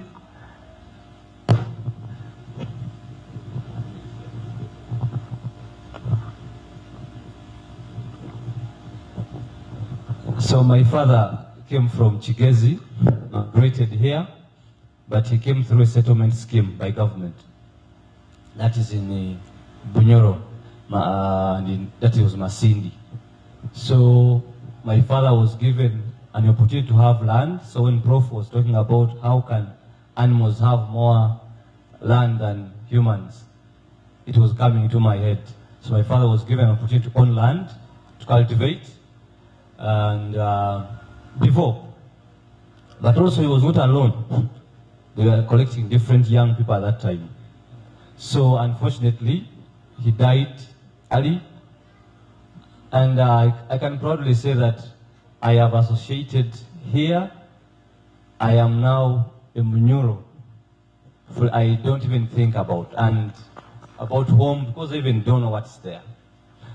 But putting that aside, Doctor has asked what are some of the barriers affecting young people participate in leadership. I want to give just an experience. When I finished my undergraduate in 2016, I spent 1 year in Kampala trying to see how can I beat the waves and maybe get opportunities. When I was finishing a year, I realized I was a member of the Kitara Students Association at Chambogo University. I mobilized the colleagues and I was like, we need to go back home and create an impact. Guys, you're like innocent, it is very tough. Where are you going to start from?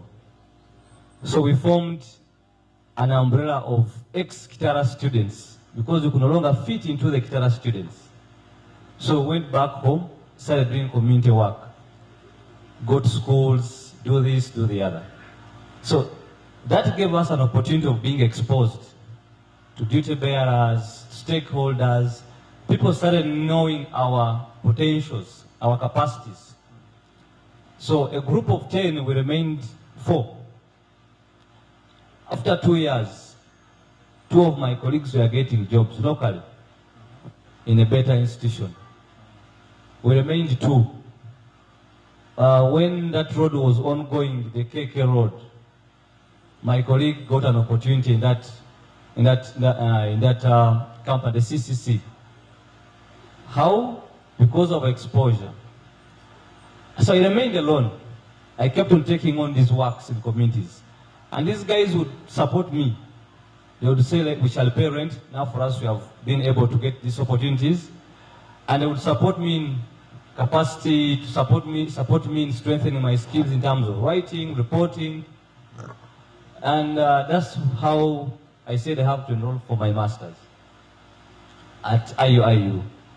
So when I enrolled, we were going into COVID. Through COVID, I said, I have been in these communities. I should attempt to contest for Member of Parliament. Guys are like, we shall support you. So I went to contest, but I was even not sure of how I would sustain my campaigns. But we went through. The party supported me with initial fees. I was taken by the party for the leadership training under Piper. I think in this region we should be very few who have gone through that training. When I completed, I came back, I was given an opportunity now to serve at Kabalega College Masina as the Dean of Students. What does that experience tell you, communicate or inform? One, we have institutions that are still so resistant to accommodate young people, to give them an opportunity to grow, to understand, and use such spaces to exploit their potentials. Money to buy ourselves out from our electorates. But who has created this mess? These are our leaders. These are people who are like our godfathers, who keep giving us motivation that you can do it, you can do it. But if one person moves out here and says, I'm going to contest for the position of mayor or councillor, you'll be thinking about your pocket. But also we have not been taught servant leadership. Young people to understand that we can serve beyond titles that we have.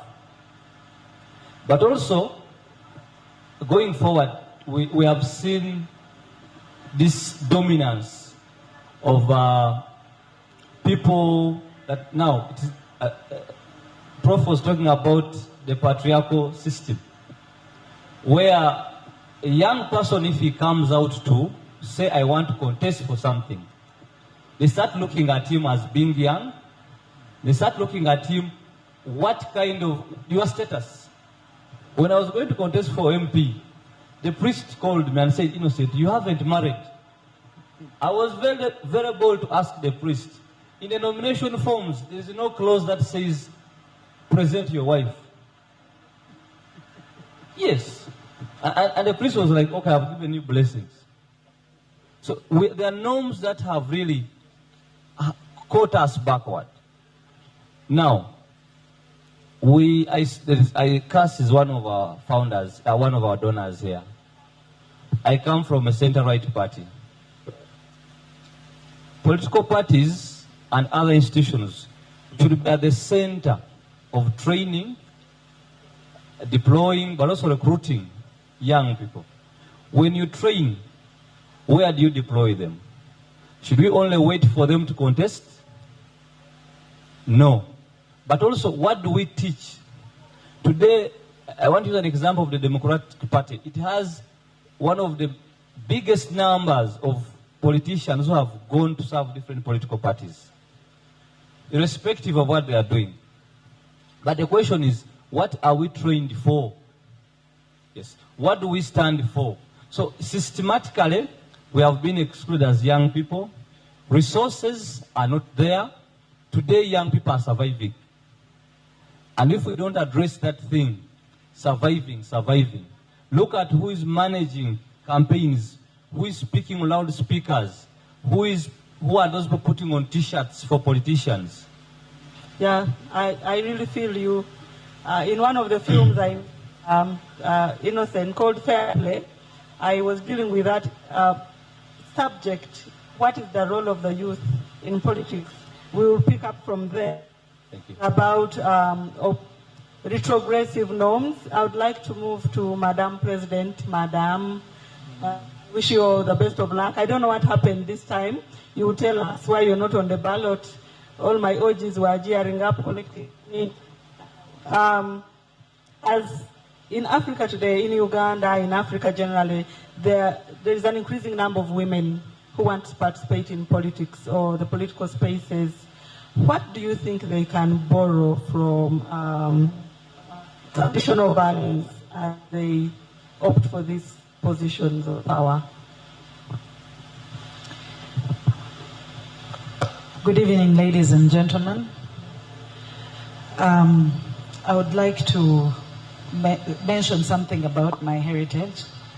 My name is Nancy Kalembe Linda, daughter of George Patrick Bagea.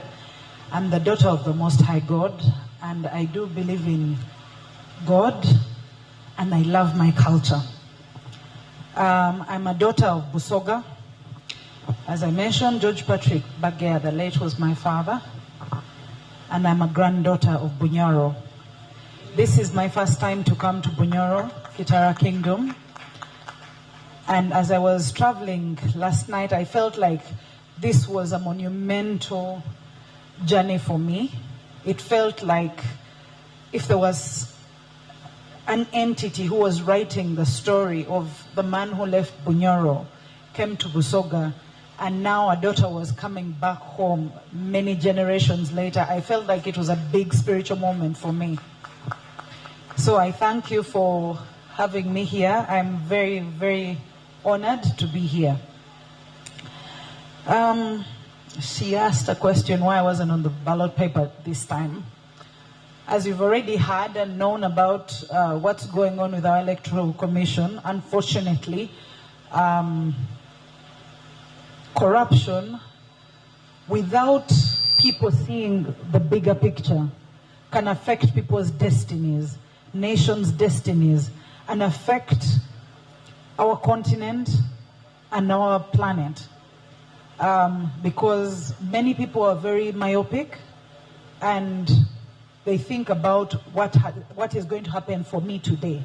So in my case, this time round, I'm a former presidential candidate from 2021, but for 2025, 2026, I'm a former presidential aspirant because as I started the process, a few individuals in Electoral Commission wanted personal gain and they requested for bribe. And I told them that's not my style. I'd rather miss out on this than taint my reputation with, even if you ask me for 1,000 shillings, as long as it's a bribe, I will not pay it. And that is what I stand for. You asked that what should women look at, especially now that there are more women aspiring for high positions in our nation, continental level and globally, and what should they borrow from our culture? That question gets me thinking about our mothers and our grandmothers, the African woman. When someone asks you the symbol of dignity, I see a picture of an African woman. The African woman embodied dignity. She was the ideal of what society should aspire to be. Lately, political leadership has become something disgraceful, to the extent that the women in leadership spaces have forgotten who they are. As African women, we're supposed to dress a certain way, speak a certain way, carry ourselves a certain way, have certain values like integrity. A mother is not supposed to lie. A mother is not supposed to cut corners, because then you'll be destroying generations to come. And culturally, I remember we were told a girl doesn't sit like that, a girl doesn't talk like that, a girl doesn't stand like that. Culturally, we had institutionalized character development. The Western culture has early childhood care. In Africa, we had early childhood care, which was more holistic. It wasn't about reading, writing, and arithmetic. It was about everything. The way you carried yourself, the way you understood things, your world view. And these, I think, should be things that women aspiring for political leadership should borrow from culture and not forget. Even when we step into these spaces, like I did, I'm running for presidency, a place that is predominantly and has been known to be a man's space. That shouldn't make me lose my femininity because I am trying to be like the men. I intentionally dressed the way I did today because I knew I was on a panel of men only. They were probably going to wear suits, and I needed to distinguish myself as a woman. But also to give respect to all my grandparents that I sit before. Because for me to come here, I've come to visit my grandparents. and that is why I'm dressed this way. The world we live in has racism, it has tribalism, we have ageism, as he was mentioning, we have sexism, and we have something else that bothers me a lot, called feminism. The world assumes that when you're a strong woman, you're a feminist. And I've always rejected that theory. Why? Being a strong woman means, especially if you're an African woman, it means you're a nurturer. You're a person who's supposed to lift up the weak and strengthen society.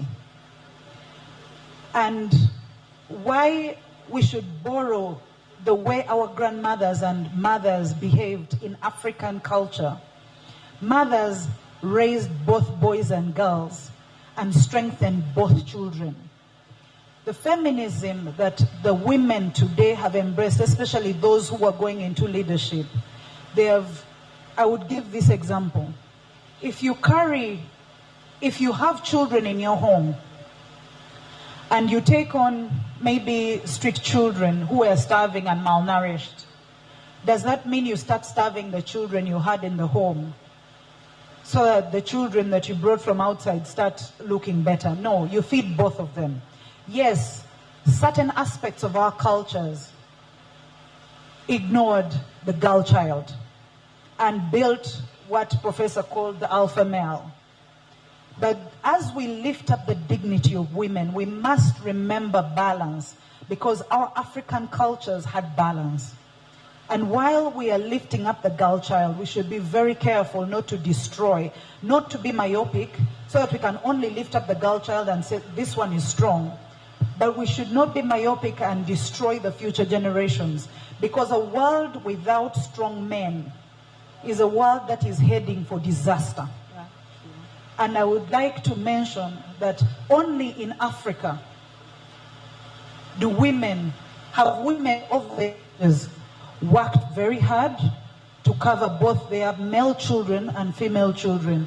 And it is in Africa that mothers is strong boys. African women were very strong.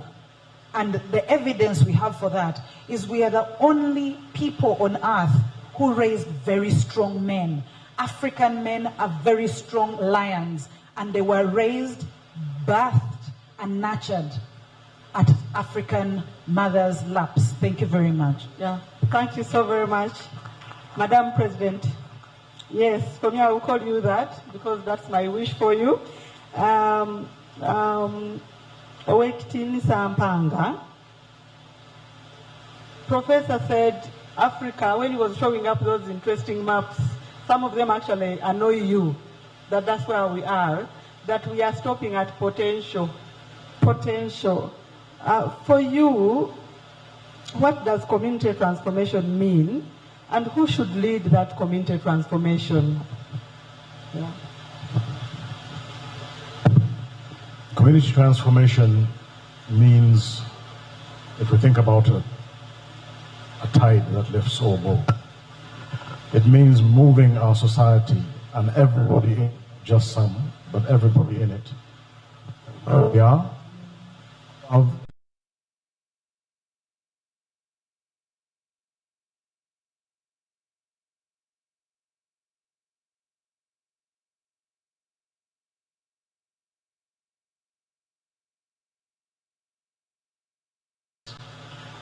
so that we have a happier, prosperous, good society. So to my mind, the transformation is really moving from where we are, where some have, few have. And who should lead it? Who should lead it? It should be led by leaders across several sectors. There's certainly room for political leaders. There are roles that must be played by people who are in partisan politics, who are elected and have a mandate on that front. There are people who must lead it in the social space. Those could be teachers, they could be community leaders in religion, there is room for the native institutions that you call cultural institutions. I call them native institutions. The native institutions still have the legitimacy and reach in ways in which sometimes political leaders can't. So if I may give the examples from the King of Uganda. Coffee growing. Coffee growing is about economic empowerment. If you are poor, there are very many things that you really cannot engage in meaningfully. How do you get people at a household level to be producing? One of the easy ways is growing coffee, a perennial crop. So Mwani Tadimba effort, which has been running since 2016, has driven up coffee production in Buganda by about 50 to 60%, and has driven household incomes in particular areas, especially Wuddu, in Chagwe, certain areas where the coffee production uptake has gone up. The kingdom led, working with the former UCDA and others, but the kingdom can help in those areas. In vaccination, it's also on record when the Kabaka encouraged people to vaccinate their children for polio and other immunizable diseases in the late 90s. That really drove up the numbers. USAID and our Ministry of Health have those numbers, and I don't have them at my fingertips. The Kabaka being one of the key drivers and agents of the anti-HIV/AIDS effort in Uganda, and Africa with UNAIDS, has also demonstrably held down or driven down AIDS prevalence, HIV prevalence. So social transformation can be driven, community transformation can be driven by many leaders. All have... Right, thank you so very much. Dr. Nkalubo, you know, we ended at a point where I was very at what AI can do, as well as anxious. If I'm going to go back home, my husband asks me to look through something, then he will see what happened. I'm a good girl, but I wouldn't want him to see. But anyway, how can we ensure that innovation does not erode cultural identity, but instead strengthen it? You know, there are lots of things that are happening. I will give you an example of TikTok. Your students are inventing. There's no one moderating what they are trying to post. People have left jobs to go and become YouTubers. They are putting all sorts of content on YouTube. There's no one moderating. You can't even, there's no one to even come and hold them. Uganda talking, you can't do that. How do we protect from this AI?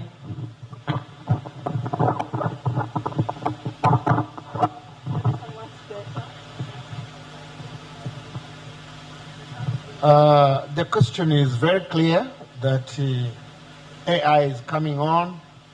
We have our culture here.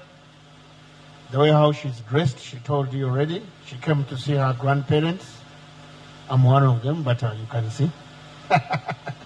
Anyway, but the culture which we have here, and the development of technology. For example, let me tell you here. Just here in Bunyoro where we are, in Hoima here, we have a problem of the invasion. We have been invaded. For example, the airport was developed by the British. The roads are being done by the Chinese. I think the refinery is going to be done by the French. And we have a series of people coming in here. When we have our own, the language, our empako, kneeling down when we are greeting, our organic foods, as the professor was telling us. But now, smartphones have come in, AI has come in, YouTubers have come in. I think they even introduced, is it there's the media group they introduced here. Were they called the TikToker or something? How can we ensure that, first of all, we the parents, we are the ones who have a problem. a child, even me, even myself, I'm not out of it. You go home, and like, you know, our smartphones, we have games. When you reach home, the child wants to drive, maybe bike, they want to drive, they want even to see wars. We have DSTV in the home, Nickelodeon, things like Cartoon Networks and so on. So, like for DSTV, my answer to this is from DSTV. DSTV has got a parental guide, 13 years, PG, violence, things like nudity, restrictions and violence. So there are some restrictions. We as parents, we must restrict our children from using these things. But even then, now a child has gone to the university, he's studying, he's beyond 18, he can go to baiting, he can... I think we have now that's how the issue of spirituality has to come in. Religious leaders. When children come home and they don't go to church, they don't go to mosques, even the cultural leaders, leave alone the spiritual leaders. Because these gadgets have come, artificial intelligence has come, there is no how you're going to leave it out. It has come, it's going to influence us, the way how we do our work. I told you the next 10 years. Remember, let me tell you people who are using the bank. You remember like in 15 years back, nobody had computers. If you wanted to check on your balance, they had these books. What they called pass books. They go and check in the deck of your book and they say, this here is your book. Here you, even when you make a transaction, they sign, but now everything is computerized. We are using mobile Oracle-based software for running bank accounts. You see, I worked in Uganda Commercial Bank and Stanbic, so I've been working in banking systems. Oracle systems have changed all this. So, as a way of addressing that point of how we can fight the modernization of our culture, we as parents, we must put in regulations to our children. If a child is beyond some age, stop giving them. You have all the controls. You have the passwords, you have the biometrics, how you can control your phone. But because the child keeps on crying, and let me tell you this. I don't know whether you have seen some movies or some, maybe we shall share with time. The girls, be careful about these girls whom you are giving smartphones. A girl sits in her home, and we know we have big homes. She has a home where she's staying, her bedroom, and you as a father or as a mother, you can't go there to see what, you say, those are rights. I can't go to see what my girl is doing. Do you know what these girls are doing? There are these things, I think you know video calls. You know video calls? When your child, the girl is on WhatsApp, you can't go into her bedroom to see what she's doing because of privacy and because of children's rights. They go and do things and they display these things into the whole network. They are using video phones, sharing things that you can't imagine. So members, the way how we can fight our culture with all these trending things, let's be specific, let's be controlled, and let's bring in the issue of spirituality. Let children go to church. Church leaders are addressing these things. Let's tell children about sin. The wages of sin is death. Things concerning, yes, I'm telling you. You can say, we can't talk about, yes, you have to warn these children about spirituality, how you can be godly. The cultures, we have spoiled all our cultures here. Things which we used to do when we were still young, the oral stories which we used to discuss on the fire, we can't discuss these things. Children are used on digital. Then finally, the parliament, the laws governing the way how we use this AI. The laws are still so small, the ICT crime acts and so on, we need to have more strong laws controlling how children use these gadgets, even we as parents, the way how we control the gadgets towards our home. So we need the parliament to come in, and even artificial intelligence. Outside there, the ethical considerations of artificial intelligence have been brought into the law. Develop a law whereby you restrict people from using gadgets, from using artificial intelligence. And also another thing is about the government can come in, but still, you know, all these gadgets came around to stop censorship of news, censorship of, because people are abusing human rights. You know what happened in the Middle East or the Arab Spring, whereby social media was used to destroy governments because people are controlling things. So it's still something we have to discuss. Something we have to discuss, but comes back to our parents. We have to control our children. Spirituality has to come in. Our culture has to come in. Then we shall overcome. Yeah, thank you so much, Dr. Ankalbo. I won't repeat anything. Honorable Turia Singura, Honorable to be, please continue. Aspiring Parliament and on DP ticket. Yes, I'll give you the blessing. I told you my grandfather was a DP member of Parliament for Bunyoro. Now, just look at our culture, knowledge, and innovation. Maybe just stop there. If the spirit of Kabalega got reincarnated in you tonight, I'm sure that's what Professor wanted all of us to get, and you are the Kabalega. Give us 5 things you would do. Kabalega, in his true sense, living today, and you're the Kabalega. Thank you so much, Doctor. When Dr. Leonard was speaking, I was asking myself, who is there for us as young people? And we are there for who? But like you've said, if the spirit of Kabalega reincarnated, one, today when you look at Bunyoro sub-region, for example, out of the 2.7 million people, you have 1.4 million who are between the ages of 0 to 17 years. That should tell you what should be done first. But also, we are going in an election, and we have, out of the 1.4 million, we have around 600 young people, that's between 18 and 30, who are going to cast their votes. Now, today the region lives like at the peripheries. We are in an emerging economy of oil, but what are our people benefiting? We need to look at the potentials of our young people.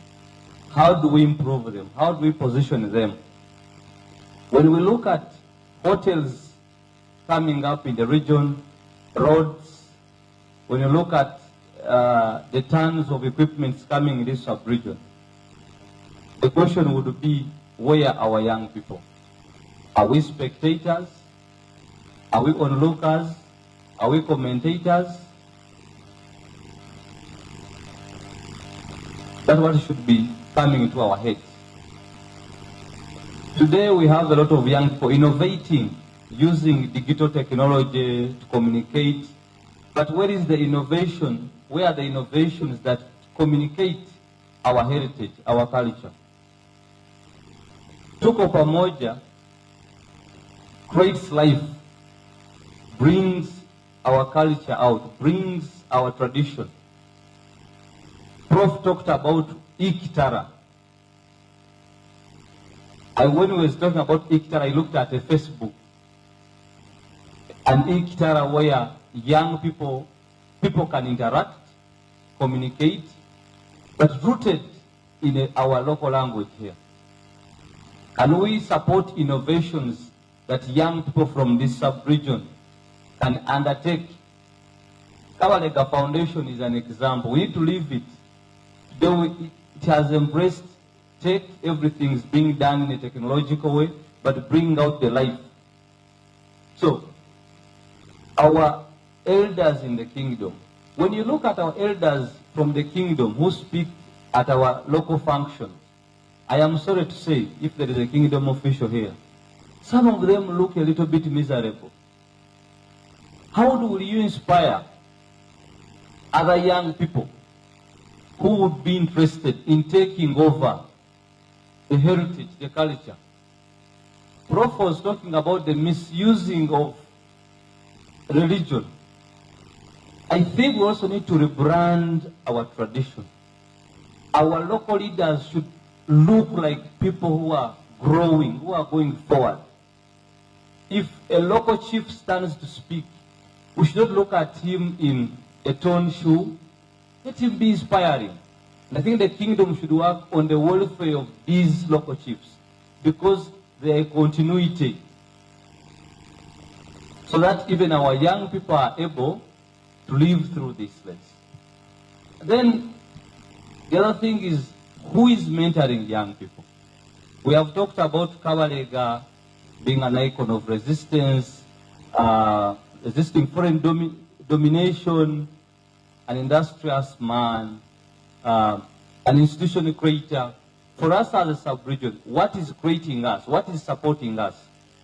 I am glad that today we are launching the Kabalega Leadership Institute of Leadership and forgetting the other name. But this is an opportunity for us because we can't grow only one-sided. We need to be mentored in terms of understanding the concepts of leadership, understanding the economy, understanding our history, where we want to go. We can't live in space. So we need institutions that understand our young people and that are ready to transform our young people. We need spaces that are going to speak tangibly. We have seen the kingdom announce campaigns and programs for skilling young people. But today, if you look at those people who have been skilled in, I hear 3G, 4G, and 5G welding programs, where are they? So we need to be part and parcel of the service industry. But we need institutions that are going to speak for us. We need institutions that are going to advocate for us and translate. We don't want to say stadium here and we just come to be people who are going to be watching football. We should be having people who are trained in sports management. We should be looking at the leisure and hospitality industry today. Do we have experts there? How many managers are from here and are managing these hotels that are coming up? Thank you so very much, Madam President. Now, from your journey, from what you briefly told us about your political journey, it is sad and absurd. But how can women be innovative about our situation? And I think when you go to population, you did population studies, we are a majority. Am I wrong, Professor? The women are the majority. And we are a majority to going to the table. What innovative ways can you advise young women and even young people to take? Because the youth, minority, yet minority population-wise, the women, majority, yet minority. What innovative ways can we employ? First of all, I'd like to console you and tell you shouldn't be sad. Why? The Baganda say, "Ahugoba yakulage kubo." Very many times, when things are smooth, we get complacent. And sometimes when the road becomes harder, whoever has made the road harder for you, they do this unknowingly, but they actually sharpen and strengthen you and make you more resilient. You can't say, "I want to learn to be resilient," and then you're in a smooth place. No. Resilience comes from places that require you to develop resilience. So whatever setback I see, whatever happens to me in life, I have a saying, when life hands me lemons, I make lemonade and I make it very expensive so that I can go back home and bank my money. Anyway, about women being the majority demographically and minority when it comes to spaces of leadership, that has been unfortunately a trend that picked up at some point and then remained that way. We have even forgotten that African women used to be warriors. when you look at the African traditional setting, the economic engine of the home was actually the women, because we were the majority number, so we were the ones that used to work the land, that used to produce the food, that used to not only sustain the home, but bring in income for the home. And now women are forgotten and ask for Sente za Kameza, not realizing that we are betraying our ancestors by being beggarly instead of being the work engine, the economic engine of the home. We need, first and foremost, to be reminded. We need to remember who we are. We have lost our identity and we cannot be innovative. Professor talked about a number of things about who we are. We can't forget who we are and then think that we are going to reinvent ourselves or be innovative in any way. So, look at how women work together, even in our current parliament. There is a spirit of divide and rule among women. Women will either back their husbands or whoever their husband tells them to back, or they're busy in catfights. Women in parliament, instead of supporting one another, they're in parliament, as you saw recently in the SEC elections in NRM.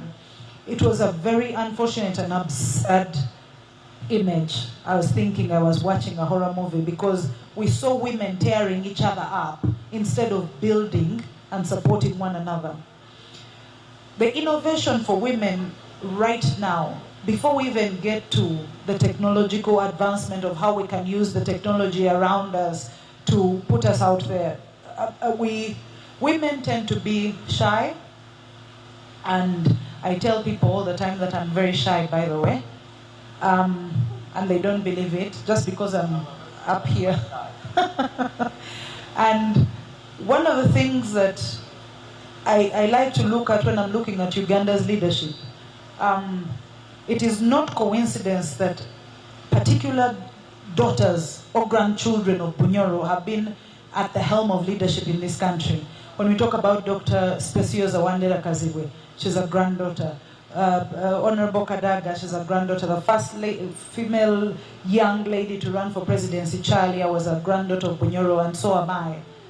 So if you see the trend, innovation that started in Bunyoro can spread to the rest of the country by first and foremost remembering who we are before we go to the technological advancements of how we can work together using connecting each other through AI, WhatsApp, and all these social media platforms. We need to create spaces where women can be seen by what videos we make, instead of making videos that degenerate who we are, but build videos that can carry us. Women talking about issues, discussing issues in our society. That is a very good place to start. Thank you so much. You've been a very good audience. I was presenting, I could hear so many people whispering, that professor, I want to ask him this. I wish I was like that professor. In fact, after this, I'll come, Professor, you give me a blessing. When I grow up, I want to be like you. Does anyone have a question for Professor and for my panelists? I'll give a chance to only 6 people, and you'll be using 1 minute to ask a question. And I'll give you 1 minute to decide whether you have a question or not. Yes, there's one question there. MC of the day, 2 questions. MC of the day, please, I want help here. Okay, I'll help myself.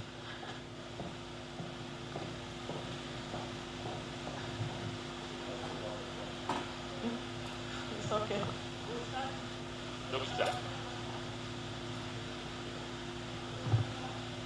Hello. Thank you so much, moderator.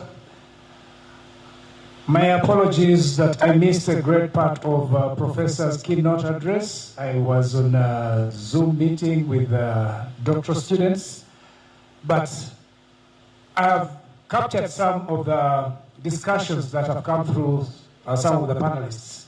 Now, my comment here is, grappled with the challenge of Africa's education, especially modern education, for its utter disregard of indigenous knowledge potentials, worthy contributors and foundations of modern or postmodern education. And one of the biggest casualty of that phenomenon is culture. In our education system, culture has been thrown through the window. I'll give an example. There is a project that is looming, going to take place here in Bunyoro University. And what is on the agenda is science and technology. There's no culture. How can we be able to have our culture strengthened through the education system? Because we know that is where our society is being trained. If these young people are not given information of our culture, then we are a dying society. I want to end with a quote. This quote was by an Austrian composer called Gustav Mahler. Gustav Mahler said that traditions is not the worship of ashes, but rather the preservation of fire. When people do traditional things, we are branded as backward. When my sister Kalembe dresses up like that, they'll say that you're out of style, madam. But that is what we have followed, and somehow we are blindly accept them and have them into our system. How can we get them back into our education system so that we can understand that our tradition is the fire that will take us forward? Thank you. That is a question to who, or is just a submission? Okay. The gentleman in Kanzu,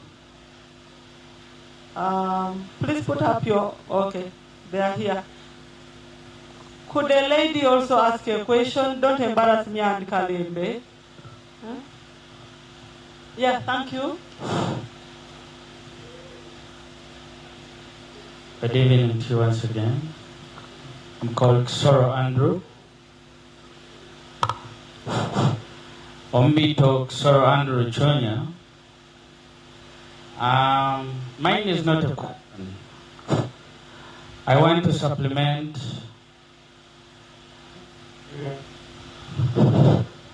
one of our previous and the gentleman who is going to contest. When we come here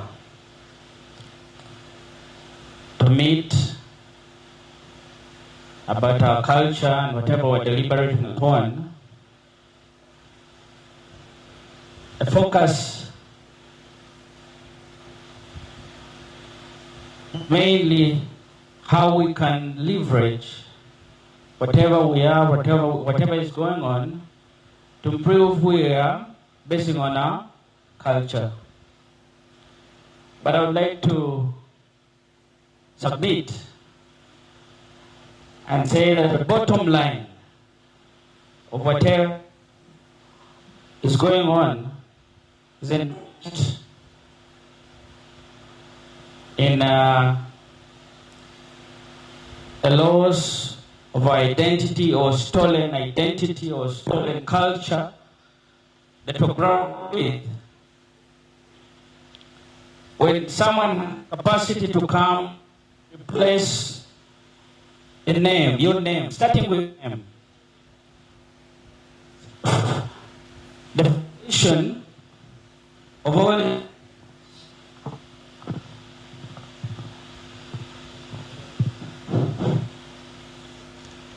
sorry about that. And you have 30 seconds to tighten your question. It wasn't a question. I'm submitting. I'm submitting. Okay, to wrap up. Thank you. Yeah. Okay, maybe in summary, if we were to go to the foundation of this debate, we're going to have to relate culture with behavior. change. Because at this point, we're no longer going to put on back clothes. We're no longer going to rediscover anything apart from looking at culture from a behavior change perspective. And that behavior is rooted from the foundation of our culture. Our culture gives us identity, our culture gives us all the norms that will come and trigger the change that we want. Our culture had Ubuntu, our culture had identity, our culture had humanity. So to adapt to the change and development, whereby we're no longer going to be able to restore some of, let me say maybe like backcloth, we'll only have to focus on what can inspire us, basing from what our culture is, what it meant and what it were. Now, for example, looking at Kabalega, King Kabalega, the virtues of Ubuntu, humanity, the inspiration for hard work, fighting for ourselves. That is what will give us a foundation of what we are and what we want to be. Thank you so much. Thank you so very much. The two gentlemen in white and this gentleman in front and this one. Then I'll look for the lady. No, starting with the one behind. That one. In 1 minute, your name and your question or... A very good evening, ladies and gentlemen. Protocols observed. Ambrose Patrick Okumi is my name. Atieri Empako. I'm so delighted for every person participating in today's occasion. Actually, I really thank God that all of us, we are here to learn and get what we can do from it. Allow me go into my questions, especially to my AI master. My question number one is, how can we leverage business sector with AI technology? Because today we have come to discover that the only way to excel or reach our goals, it is venturing into business. 2, how can the young generation tap into the business world, yet the business world requires enough capital, but most of us are down on the grass. Lastly, industrial age is done. Information age has come. We are only left with 74 years to summarize information age. What can we do in these remaining 74 years to make sure that we are okay for the next generation? Thank you. Yeah, thank you. That one. In 1 minute, please. Hello, my name is Waman Raymond Douglas Adieri. Just provide a brief context about something here. I recently came up with a framework document about how we can leverage technology in the Bunyoro Kingdom to preserve both tangible and intangible cultural heritage. I'm so much intrigued by how technology can be used, and professionally, I'm a software engineer. So, this document explores approaches like 3D scanning, digital archiving, and immersive technologies like virtual reality and augmented reality, and also AI for language and oral history preservation. It also emphasizes community ownership and ethical data governances. So, with today's theme on culture, knowledge, and innovation for community transformation, my question is, how can leaders practically how can leaders practically champion or be enablers of such ideas and innovation in such a community? Thank you so much. That question will be answered by the keynote address speaker, which he will give, and he will give the closing remarks in 2 minutes later. Owek Wagonza.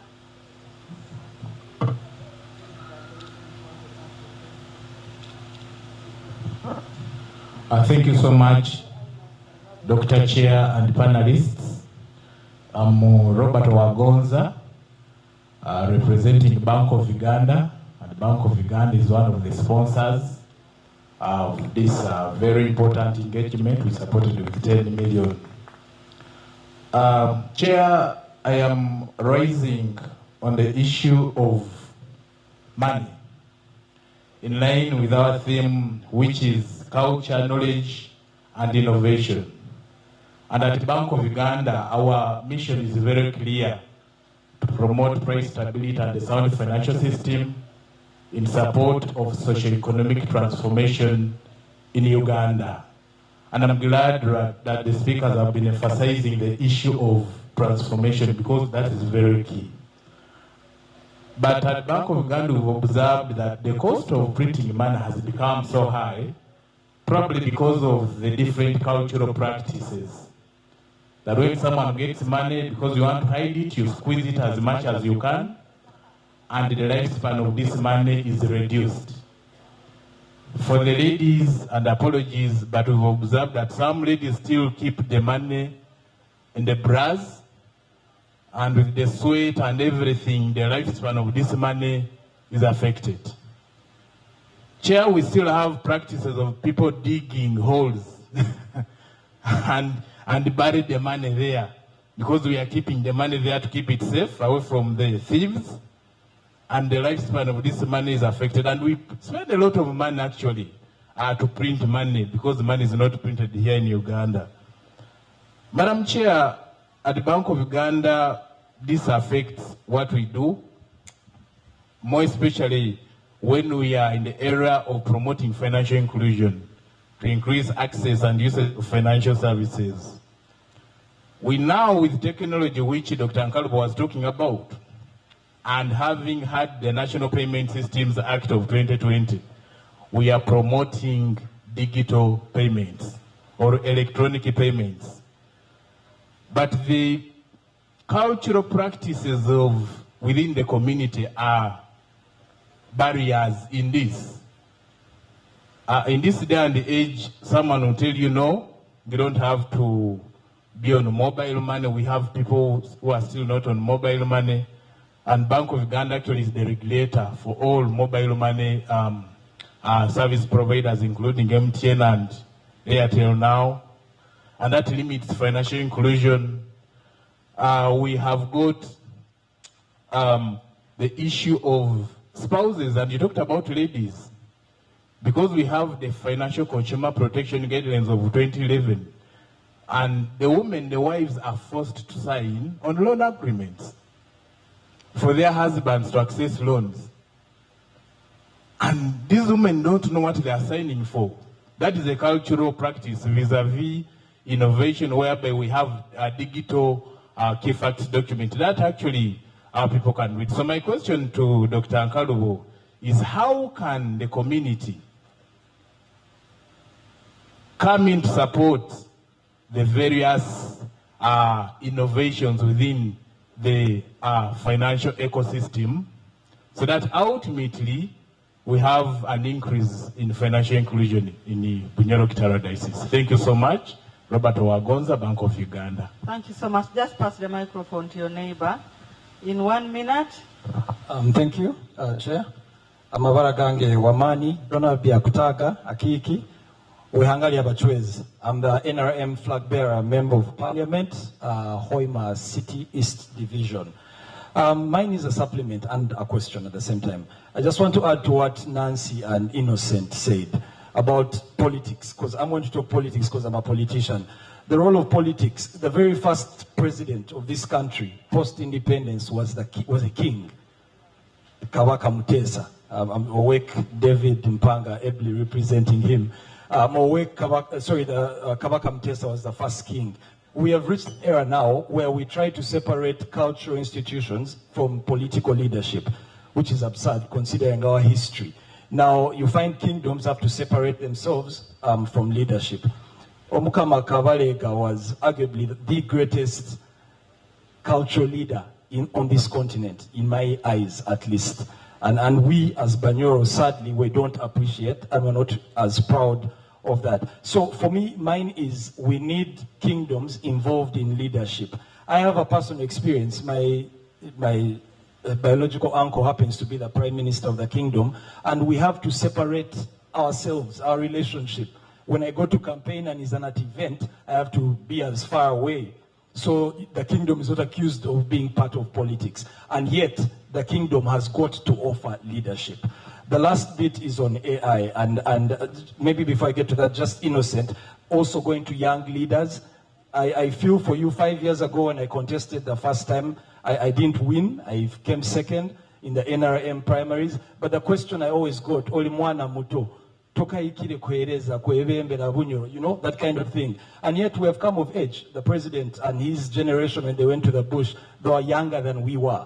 And yet we are still told that we're too young. But this time, maybe things are changing. I've got the flag. I expect and hope if these people vote me, I'll be in parliament in January. But the last bit on Mr. Charles,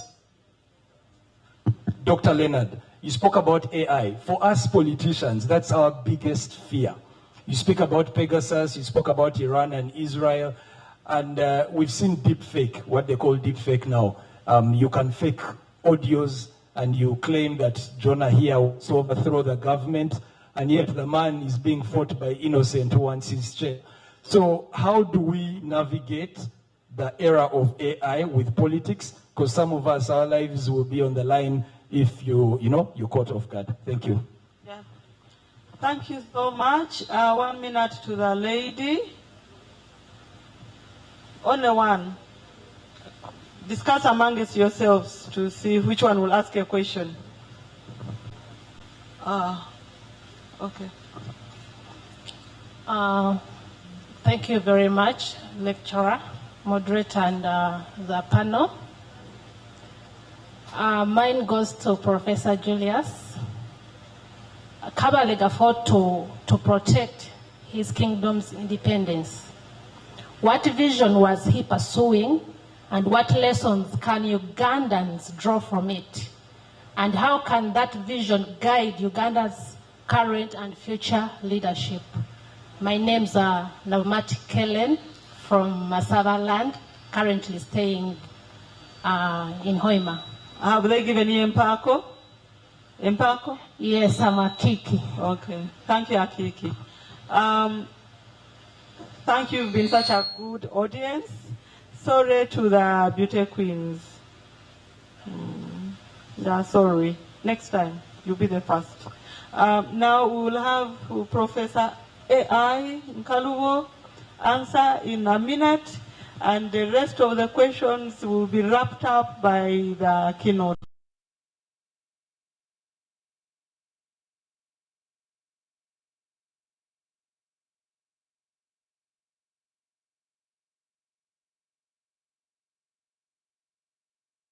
Young brother here, the brother or uncle of the Omukama. Now, in communication, there are two types of communication. There are what we call non-header protocol apps and header protocol apps. Now, you are worried about non-header protocol apps, like WhatsApp. WhatsApp is a non-header protocol app. If I forward to you a message, you cannot know where it has come from. But you forward an email to me. Have you tried to forward an email to somebody? Do you know what it says? It says, it will even give you details. Forwarded from so-and-so, given date, given time, given subject.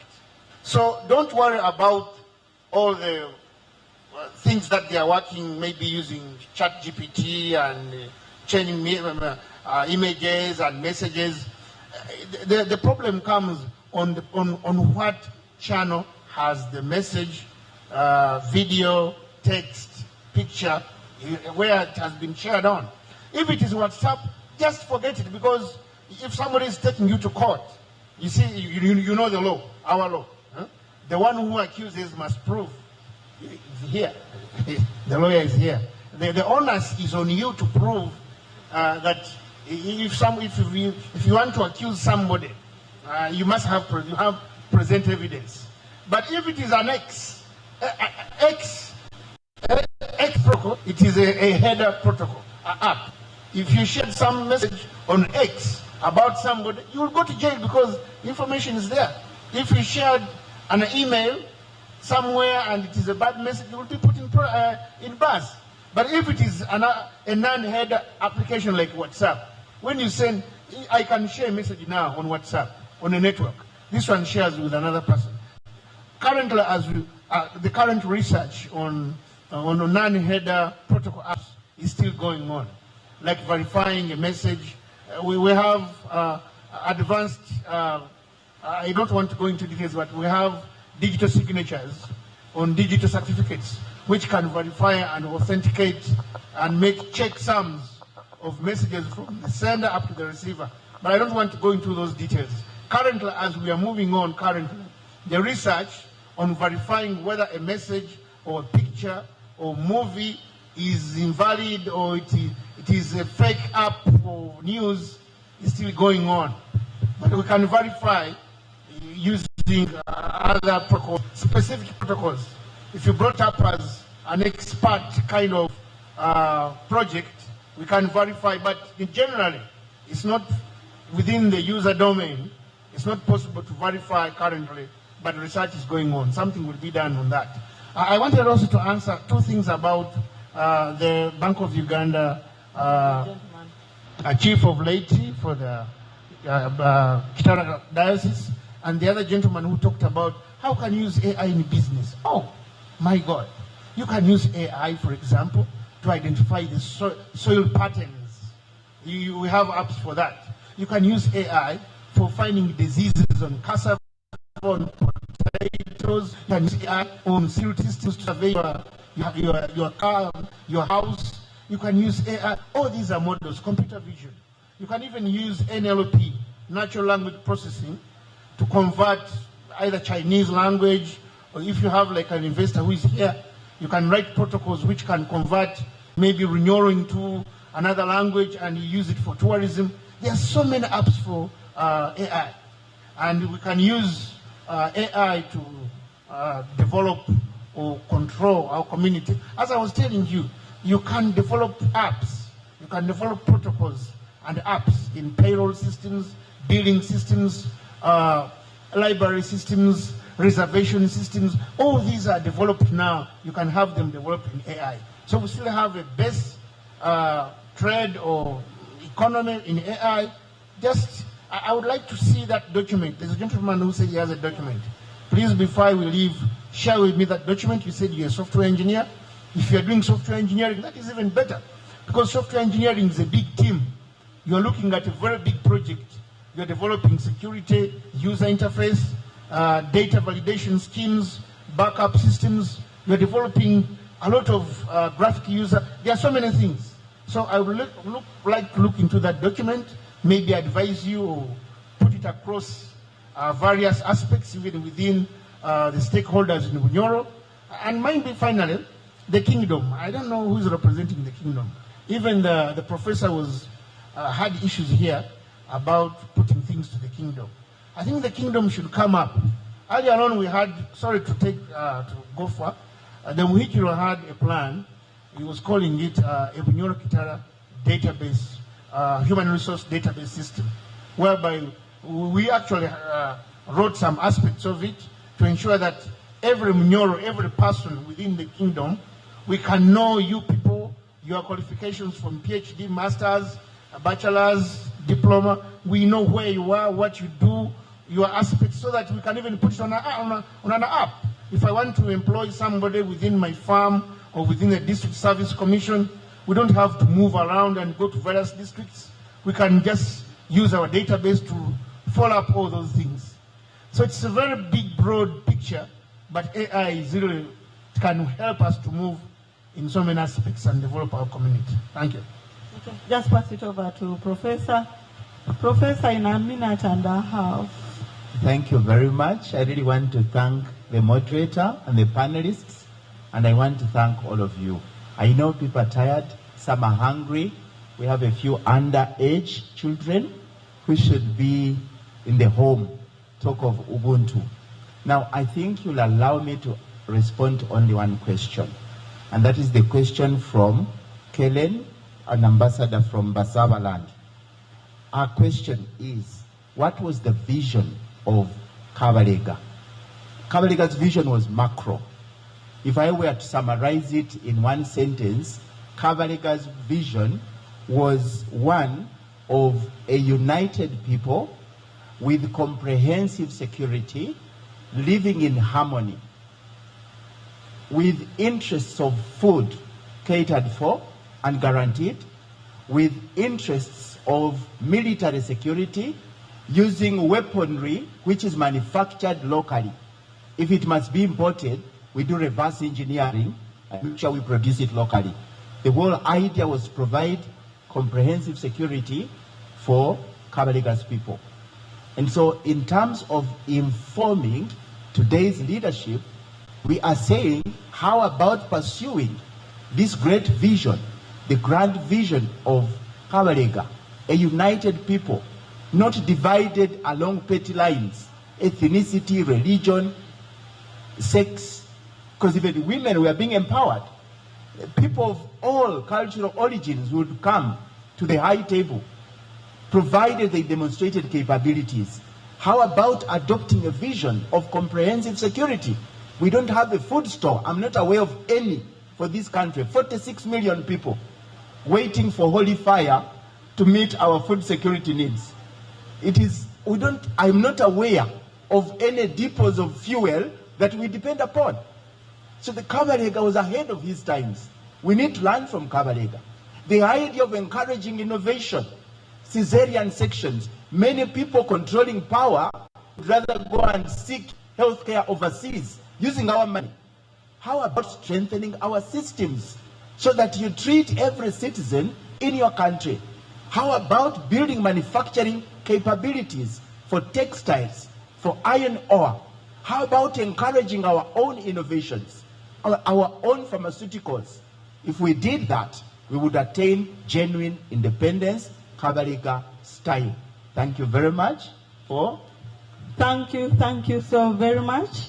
Someone in the control room, I will request you to look for Izepi's song, Bunyoro-Kitara, Owek. I'm sure you understand Bunyoro.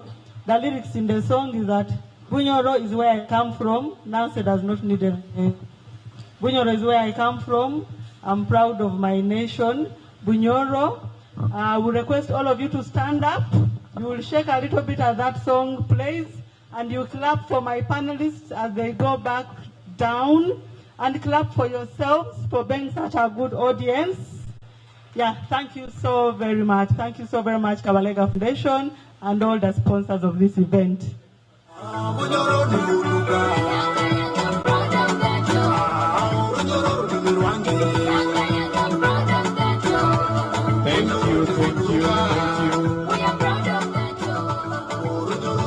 Thank you very much, our panelists.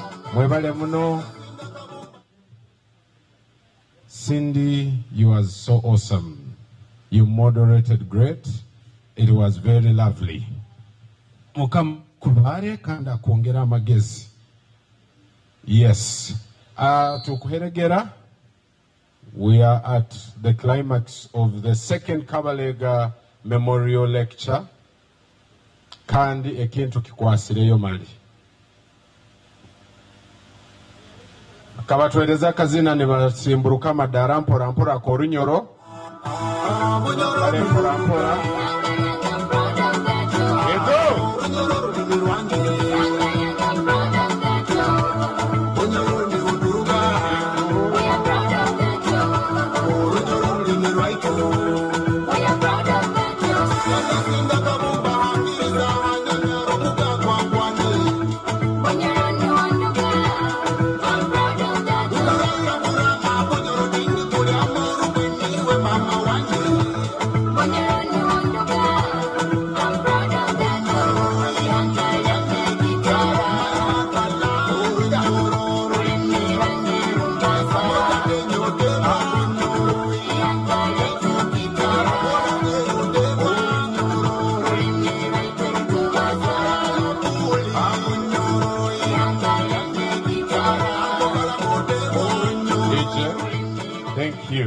netukyayemereire nkusaba kutangira bwangu Owek owagonza Robert Awoli tata obalizeho bintu bya sente dakika kankwereze akanya osembere kuno Awoli abantu bano batangaze mu dakika ekyo baire no ugamba kandi obo Bank of Uganda katukola kurungi kuletereze emikolo eno kubaho so yongera akagamba Awoli.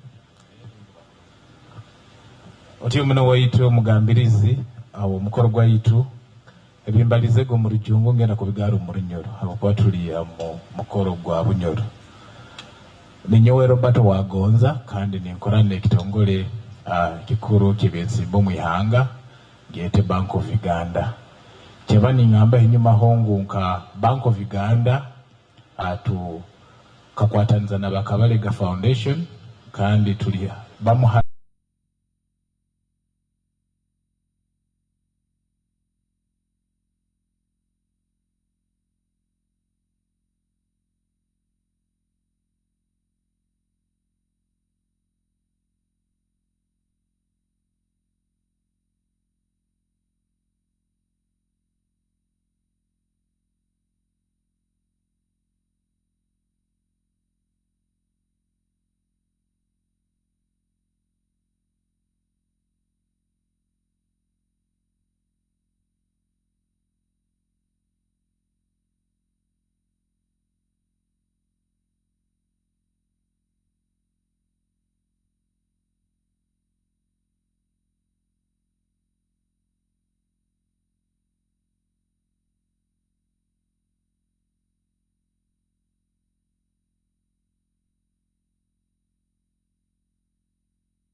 baijane bakutoza abokubo wagonza kalima kusosora loan genda kwehakana ne behayenda gano kandi wasayiningire nebindi muno turoho na nyenkya omukuyiruka run aturoto kubasaba nyona mwije ko tukwatanize kororango twatwaro maiso omurwa gono okubatandikira mutiyo muno webale munabuli engaro zamani za Aboli na nyabuli nja kuraba yoko Bank of Uganda akapapura ketano kakahandikwa legal tender for Bank of Uganda nkwenda nkurole n'obwange mu bwawukanizo muzanyu nkusobora kubweyahulira nebigambo ebyo mwenyekirize tuina chairman board of directors Kabalega Foundation Dr. James Isagara Kisora Amoti ali hamunaitwe Amoti nkutangira mbitinisa byawe bairava sembero maiso kuno entekanize zigarukaho zikwetagisa kandi tumuterero mu ngaro naija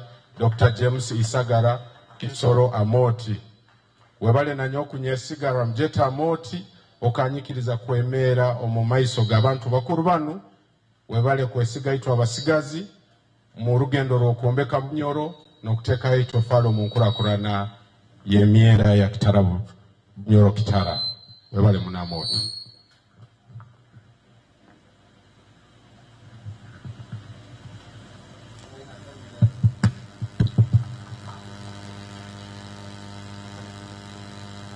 Good evening, ladies and gentlemen. Mwasi Omukama Kabalega. I'll first of all start by respecting all protocol in the room. We did invite a number of people, and I've not had a chance of looking at our registration, but all our brotherly cultural institutions in the room today, notably our brother David Mpanga from Uganda. We are very privileged to have you, and in the capacity representing the Prime Minister. Thank you so much for making it to this lecture. We have our sister from Busoga, a granddaughter, and we are so privileged that we could get to you to come and join us for this lecture, and that you did it justice. That's exactly what I wanted to see that we achieved, and to know that we could start this lecture and be able to convene people from far and wide to come and discuss this theme of transformative leadership is a privilege that I take, that I could only do the inviting, but the wisdom and knowledge shared is immense, and we hope our community has benefited. I cannot forget to thank, of course, all the other panelists, but most importantly, our keynote address speaker, Monty. Thank you so much for the good job you've done delivering this lecture. I'm very cognizant of the time that we've spent in this room, and I wouldn't want to give a speech. I just want to thank everyone that made it today for this lecture. From far and wide, we believe that this platform is one that we can leverage, as we've always said in our communications, leveraging a hero's legacy to inspire social, cultural, and economic transformation of our society. We believe that we have so much value in our culture. We believe we have so much value in our heritage that if we can enhance how we look at it, if we can embrace it, if we can ensure that we carry it alongside the modernity that we have in the technology that my friend Dr. Nkalu has ably articulated, how the youth can be able to think about culture not as a tool of backwardness, but as a way of understanding where they come from, to look at the way that they can go forward with the past being very alive in their lives, for the heritage that hold in it, but looking forward to the opportunities that come with the advancements that we have around us. I also want to thank our very good moderator, of course, Dr. Cindy. Thank you, and I believe we couldn't have had a better option for moderating this very day's lecture. And I appreciate that when I reached out, as it is with most of these, all of the panelists, there was no one who had any second thought on coming to join us for this lecture. I have a couple of friends that joined us today. Of course, I can't fail to thank our partners. We have quite a number. You've just seen one of them, Bank of Uganda, and ably represented by my friend Robert. Thank you so much for the honors to come and represent, and also coming home, because this is also your territory, being the head of Leyte. We want to thank so many others. We have, I think, a list of them that I will want to not go into detail, but we do have Konrad, Adenauer, Stiftung, who are the main sponsors of this lecture. And when we had this launch, the launch of this lecture, we were in this very hotel, just maybe a level below, and we had the opportunity of hosting a team of representatives from Konrad. And we got a very good enlightenment about the comparison between Omukama Kabalega and the first Chancellor of Germany, Konrad Adenauer.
then I think we have a way to go in transforming our society. We have Africa as a unique setting where we've come from a very rich heritage being introduced to democracy. When we come to democracy, it comes with a few alignments, but does it exactly need us to forfeit our culture? Does it need us to forfeit our traditional systems of governance? Does it need us to forget about our heritage for us to move into modernity? Professor Kiiza, in the previous lecture, did mention something quite interesting, that there has been the Westernization theory that whatever is not Western is backward. And that is a very absurd thing to think about, because we've not always been united with the West in our civilizations, but we had our life here, we had our medicines, as you ably said, we had our education systems, we had our everything that we could talk about, that we only integrated for the globalization of our processes. But it shouldn't take away our identity as Africans, it shouldn't take away our heritage. We believe we can jointly carry those along into the future. And we believe that this lecture, I'm glad I see so many youthful faces around. I will thank my fellow leaders from Yali, the Young African Leaders Initiative. Thank you so much for making the time to join us today. And those are colleagues with whom we attended the Young African Leaders Fellowship. And wherever we've attended, wherever we've organized these events, they've been very handy. And that is what we learned, the aspect of working together, unity, and having a purpose for the leadership that, at whatever level you have, to be able to lead with a purpose. I don't want to have a very lengthy speech. I didn't mean to make a speech, but I thought I should say a few things here and there. I of course want to acknowledge the presence of representatives from our very institution, Bunyoro-Kitara Kingdom, from which the legacy that we celebrate, the great thing that we celebrate, Kabalega hails. Satwa, I thank you for making the time to be around. And we had apologies that I should convey to the lecture attendants today, that the Prime Minister sent his very deep regrets for not being able to be here today due to engagements that needed him to be in Kampala at the same time. But he did take the time to convey his best wishes to everyone that made it to the lecture, and we hope that we take the message from the broader context that our lecture deliverers, the keynote and the panelists have delivered to us, and take it to heart for the transformation that we need in our society. I'll not forget to acknowledge, of course, I see so many faces, I worry that I will not be able to recognize everyone, but whoever is in this room, as I've interacted with some and not yet some, I appreciate you being here today. I've been sitting with my elder brother, with Tinisa Olimi. Tinisa Olimi is the former peer, the former head of the clan of the Wabito, under which I belong. So we appreciate your presence.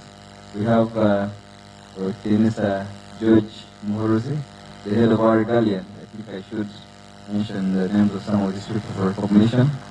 Without the regalia that he heads and takes custody of, we wouldn't have the Bunyoro we talk about. Waitu Stiftung Rohanga, Reverend Adanka, titles of discover, but Boniventure, thank you so much for making it at all. And everyone in the room, I see so many fellow colleagues from different places. I see people who have friends who have traveled from Kampala, some have interacted with yet and some not yet, but I appreciate all you being here. Our entertainers, thank you so much. We believe that dance of the Bunyoro culture dance had so much value. We can't celebrate Kabalega without having a chance to have the entertainment that we believe, and I know for a fact that he enjoyed himself. So thank you so much, and At this juncture, I want to take the opportunity to, knowing that I want to wrap up this event in the time possible, I want to take this singular honor to invite the representative of the Prime Minister of Bunyoro to come and say a word. And maybe as he comes, because of protocol, I'll request that after, maybe before we can hear from the Prime Minister, we can have a chance to hear from one of the grandchildren of Omukama Kabalega. We have a family that Kabalega left. I happen to be a second generation grandson. And I have a brother that I think could say a word or two before we can have the representative from the Prime Minister's office. Thank you.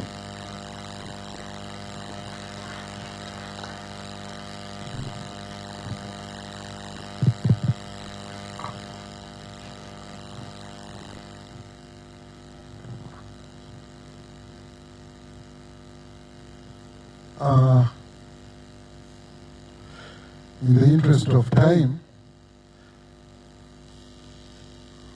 I would like to say all protocol observed. My name is John Nyabongo Olimi. I'm a son of Omuvi Toleti Nyabongo. Nyabongo was the son of Rwakswaza. Rwakswaza was the son of Omukama Kabalega. People usually tease me and they say I look like Kabalega, that I have an ugly nose. I'd like to take this opportunity to, first of all, to thank the panelists and also to thank the chairperson of Kabalega Foundation for organizing this function to recognize the good deeds of our late grandfather. And I would like to thank all of you here present for coming to witness the recognition of our late grandfather. He was at one time recognized as a hero. He is among the heroes of Uganda. We also thank the government for recognizing him as a hero.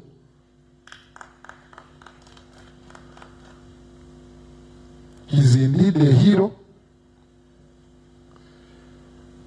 He left a legacy. The Kabalega, the institute you want to launch, Kabalega already had an institute here.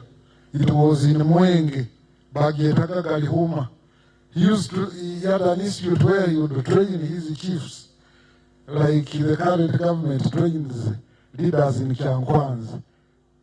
In 1890, Kabalega already had that wisdom that he must have a leadership institute to train his chiefs and even to train the princes, so that if one of them emerges to be king, to take over, he is properly trained.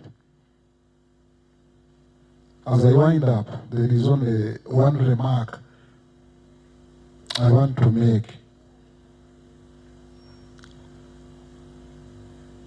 We are talking about artificial intelligence and advancement in technology. But we are saying as we go into the new era of IA and advancement in technology, we should not forget our culture. Because we have countries that have advanced in IA before us, but have preserved their culture. We have countries like China, which are so advanced. We have the Arab world here, which is advanced. But they still maintain their culture. They even want to deny visas to our children who are going there without culture. We can go into the new era, but still preserve our culture. Can still preserve our culture. We can preserve our language. We can preserve our addressing, because there are good values that come with artificial intelligence and modernity. But there are also bad values that come with artificial intelligence and modernity. There are good values in our culture which we can preserve, even as we go into IA, we go into robotics, we can still maintain our culture. Going into IA does not mean that our children should walk naked. We can go into IA and dress properly like our granddaughter here. With those few remarks, I wish you a good night and good traveling back. Thank you very much for listening to me.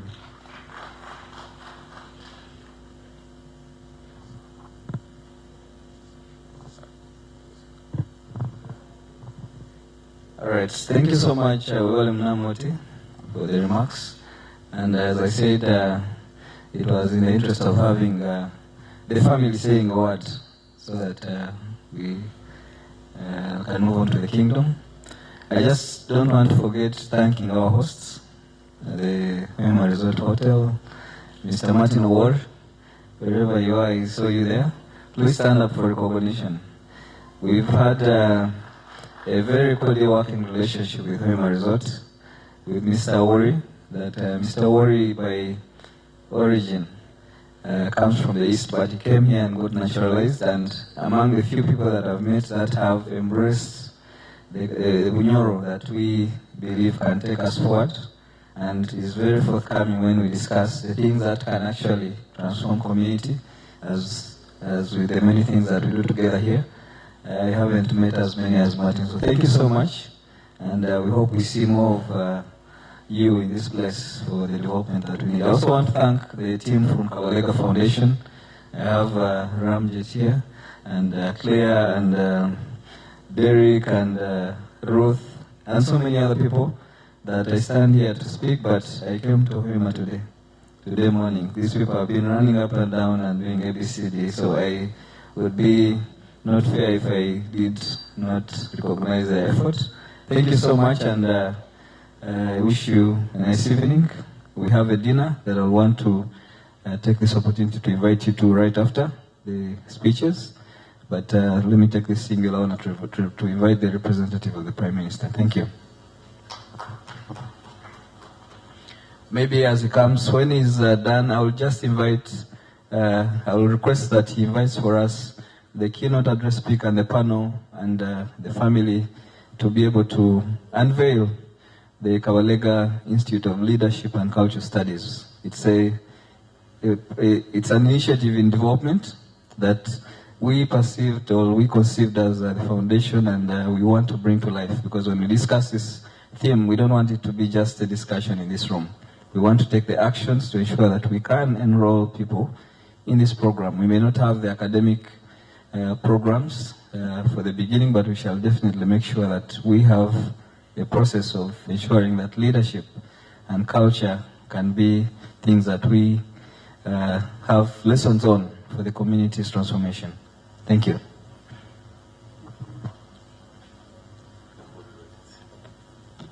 Autumno Daktari Omukugu James Amoti Kisoro kandi omwebembezi w'ekitebe kino ekyomusingi gwa Kabalega.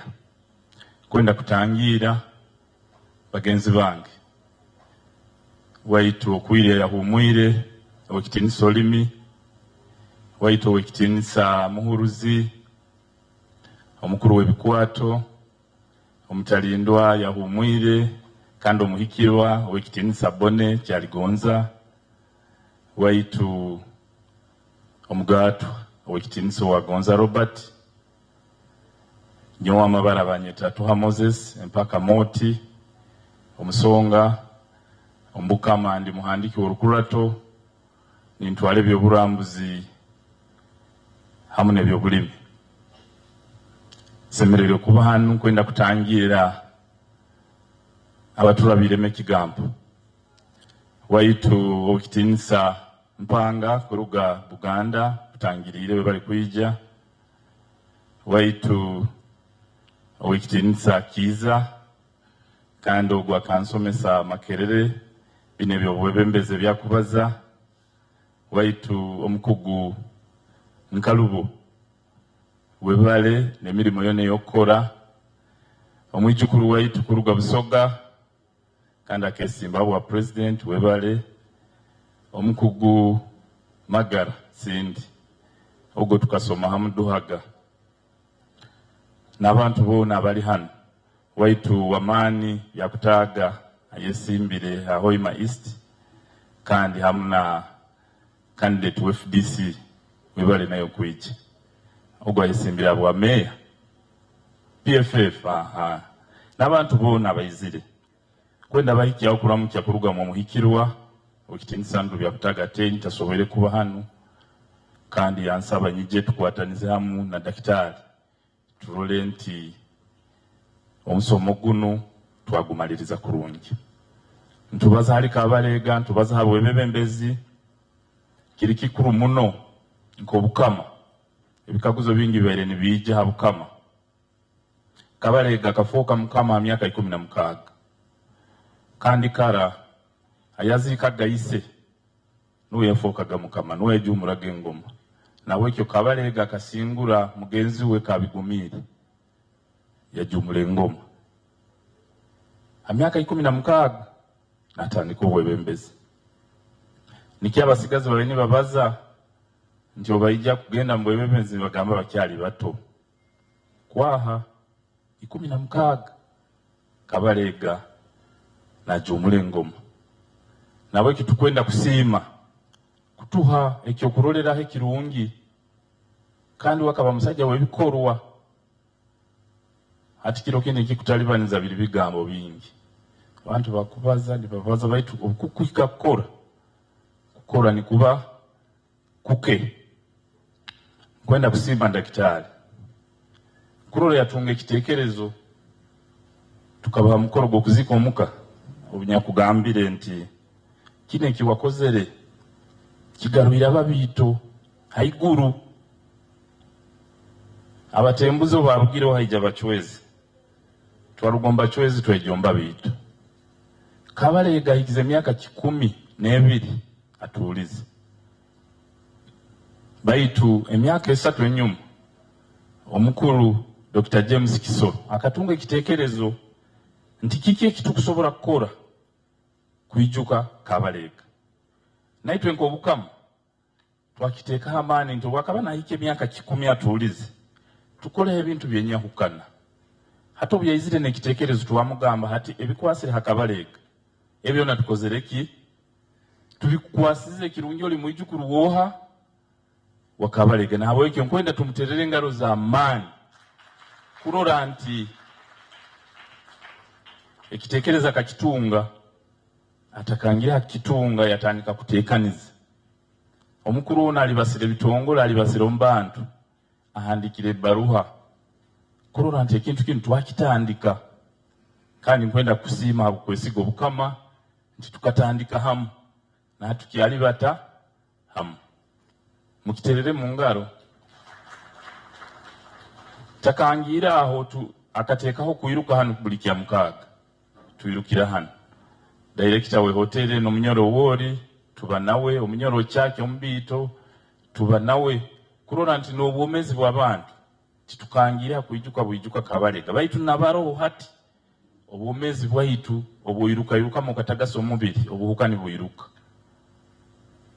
onoba n'obwomezi oburungi nabwe ke buli kya mukaga abatakayizire esahemu tubantu iruka ntwetorole nyo eruguru kunu kandi kunu harungi muno ebiruka tibiriyo bingi nabwe ke muije tutwalo maiso ekirali kya Kabalega ebigambo mayigete ekanize bingi nko Bukama mubalizo obuzara anwa niyo kalicha ito babujunaniza bwaitu kukitwaro maiso no kulinda kandi ntukikora tukateekaho Kabalega byakize emyaka 10 kuhandika ebitabo omu abahandikira ali Isaac Kalembe ekitabo kiro kikubaza ali Kabalega Omunyoro Nsamba nawe yahandika ekitabo Omunyoro Rukahemura nawe yahandika ekitabo kurora nti tutasomaga busome by'abajungu bahandikire ali Kabalega okuba abandi bakabane bigenderwe bitali birungi naitwe Kabanyoro tubeho naitwe kitukumanya ekitukuhandika halo kandi bukurole bitabo ebyo timanyire dokita tubiine hano okusobola kutunga ekopi ogenda osomemu orole Kabalega ebintu byakozere bintu bingi muno ekyo kubanza kugarura ekitiinisa kya Bunyoro nti n'omujungu byayizire hano kuhanura akamugamba kuwaha isenyoka murasi obukama buna kabulekaho isenkuru nyowolimi obukama buna kabulekaho obuzarano akimanyise kiwasangireho naiwe kubaho kiroho kandi naiwe ukakora ki ukakirekaho nabo cyo bwebembezi buno butame bwabera mbanda bakabuleka hanu na nyombu sangireho ntwetwara itwenka nabo kitu tujja kwikiriza akakimanya asobora kutabasobora abokuba bakabaina byokurwanisa byenyahukana baita kagamba kusingurwa nkoraki ngwayo kandi niko kyakabaire nobukira abakituluma nti bagenzi baitu wekitinisa mpanga nti inyo abajungu bayizire mu abatangire baitu yabatumira bagabanta bayizire tibali barungi baitu hanyuma mukakizora nikyo kurora mwanga kamalira mweteranizo kangai kandi babatwara babasiba omukizinga mwanga kamara emyaka 4 yaferayo Kabalega kamarayo obusumi bwe bwone emyaka 24 kandi bamutayisura akafera jinja mpumude nekichweka bakiyibara lyekinyoro mpumuire bo bageta mpumude nikikuoleka kumalira kandi kigambibu nitwe benyine abakozereki abamwitiri no barabagamba influenza kisenyiga baitu kigambibu obutwa bukarugankaha Bunyoro hano oba mutayisure kusemerero kaba kwingi abajungu batina bakoragana nabantu ba hano bamutwekera abana Omukama basobora kumara ibindi by'abantu benda kubibaza baitu mukuseruliriza niko kyabayire nikyo yagambire mpumuire akabunywa akimanyire amachunde akimanyire ntalimo butu uko babagana n'abafumu babagambiraga ekikuiki baitu Kabalega ekinde kiyakozere kuyo kuombeka iheri amani akagenda mbyo okusubura omunyo gulaho kibiro gumaze emyaka 10 hamuna amasanga yabitwaraga Mombasa Coast na bihingisa n'abaharabu nibamuhe mundu nebintu ebindi yayombekana iheri amani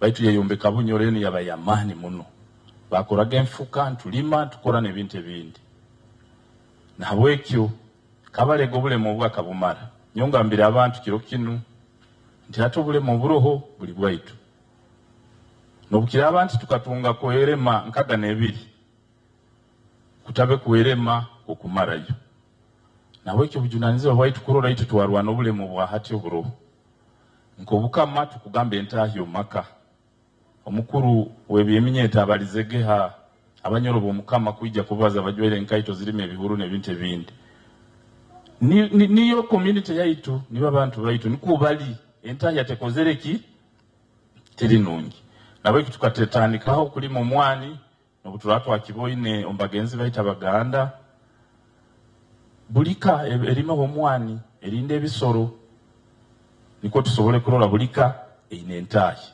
otaina ntahya nebyo buzarano to kubitwaro maiso enganda zaitu tokujja kuitwaro maiso tuine enganda 10 nenkaga kugenda iguru olulimi lwaitu abantu bajja kurubaza ataina muka sente nka munsa ebyokulya byaitu akaro nebindi byenzarwa ati harobi nebizire muno okubanza kugura nibono ogenda kubyala amazina gaitu nkwenda kusima dokita kurola waleta abasajja baterera olunyege lwenyeni nabwekyo obule mu buroho dokita abalizoho a technology nayo tugiye konyeze kura twagendo maiso ebyobulambuzi nabyo tukwenda bitwaro maiso. Kabalega ali Mparo, Mutunga Kaire, muije murambule, muije murole, muije musome. Ebigambo ebindi tukwija bibaza ekiro kindi nkwenda abendeza kubagondeza kugarukayo kurungi kandi mbagamba Kabumba ali yasingire rukira basajja gutamba iguru okubanza muijukuru Kabalega iguru azarwa Satito Winyi nazarwa Kabalega. Kabalega nazarwa Kamurasi nazarwa Olimi. Nabo ekyo niko tuli abana b'engoma nabo baliyo baguruka. Omugo aliyo achuraine. Nabo ekyo nkugondeza Nyamuhanga abalese abagarule usinge kandi muhangale nkoburo enkole ihukuru. Mugambe nikikabuke. Kabuke ni Amin. Webale Daktari. Waita tuhamba insawo wanzo sigale. Tumalire kitugambirege. Mbaili nsawa abatwanulire awe okulembezi awa lecture ya kirokino. Kandi nabe byoma abamoti ramjet notukonyeraho. Batereho omukutu hali tukutekaniza kutongoza Kabalega Leadership nanka Kabalega Institute of Leadership and Cultural Studies. Mutuyo tutekaniza twagamba mukisagu tukujja kutrabaho tukugambye katubaza habwe kulembezi omukutu tugutekaniza kandi umbiri utalibo wahara tukujja kwantu kukingura tukujja kola nabakugu abatukusobora kwikira tiwali wa Bunyoro bonka bokwe kulembezi okutwara ensi yaito maiso okutwara abantu baito maiso tuli anu Bunyoro bonka tukuwetaga nkabanya Afrika tukuwetaga nkabanya Uganda tukuwetaga mu makaga yitu. So tukujja kwantu tekana course zikwawukana course ngufu nizo tukujja kutandika nazo ngomuntu asobole genda asome ayetegereze kiki okulembezi bikumanya ayetegereze obuhanga bwaitu mumaisaki niko omulembe gwa kiro kino gulikira muno mikuteno gusobole kutunga okwetegereza. So mbaini mbasaba mwijano tereki isani na background ene roho niko tumanye mkiro kino mkutugu ntukutongoizi amoti mbaini sawa na ewe ije akiki na mbaini sawa tasigara atoki na ewe ije na bakuru bagenzu wawe niko tusobole kutunga ikisani tugea ntugambire mkutugu ntukutongoizi.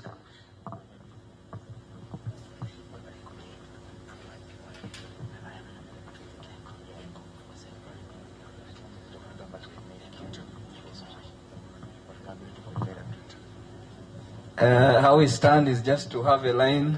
Hali tukisa kuwantu ra background egyo. Niko watereki sani mkutugu ntukurora.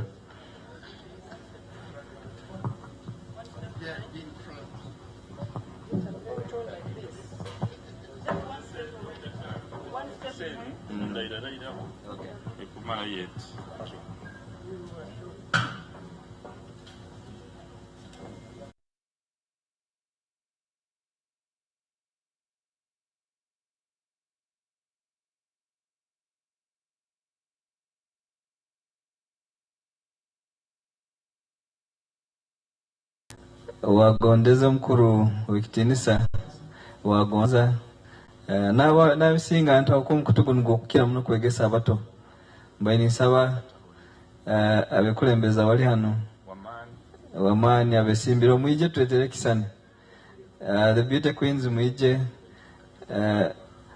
Laban Linda come this is supposed to teach us culture and we know how much you're doing. Dr. Katahoire bangambe naye woroho inyuma wo twensabo ije tukimairo konza buhangwa kandi no buhangira no boitu.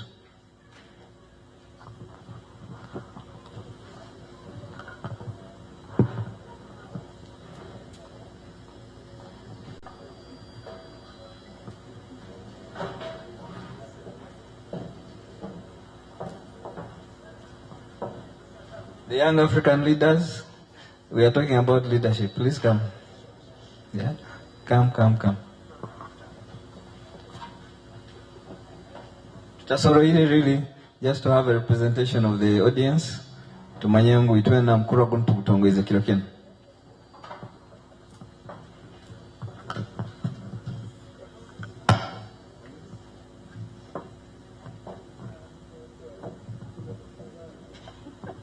I would have wished if there's still a representative of Konrad Adenauer in the room, Mr. Bernard.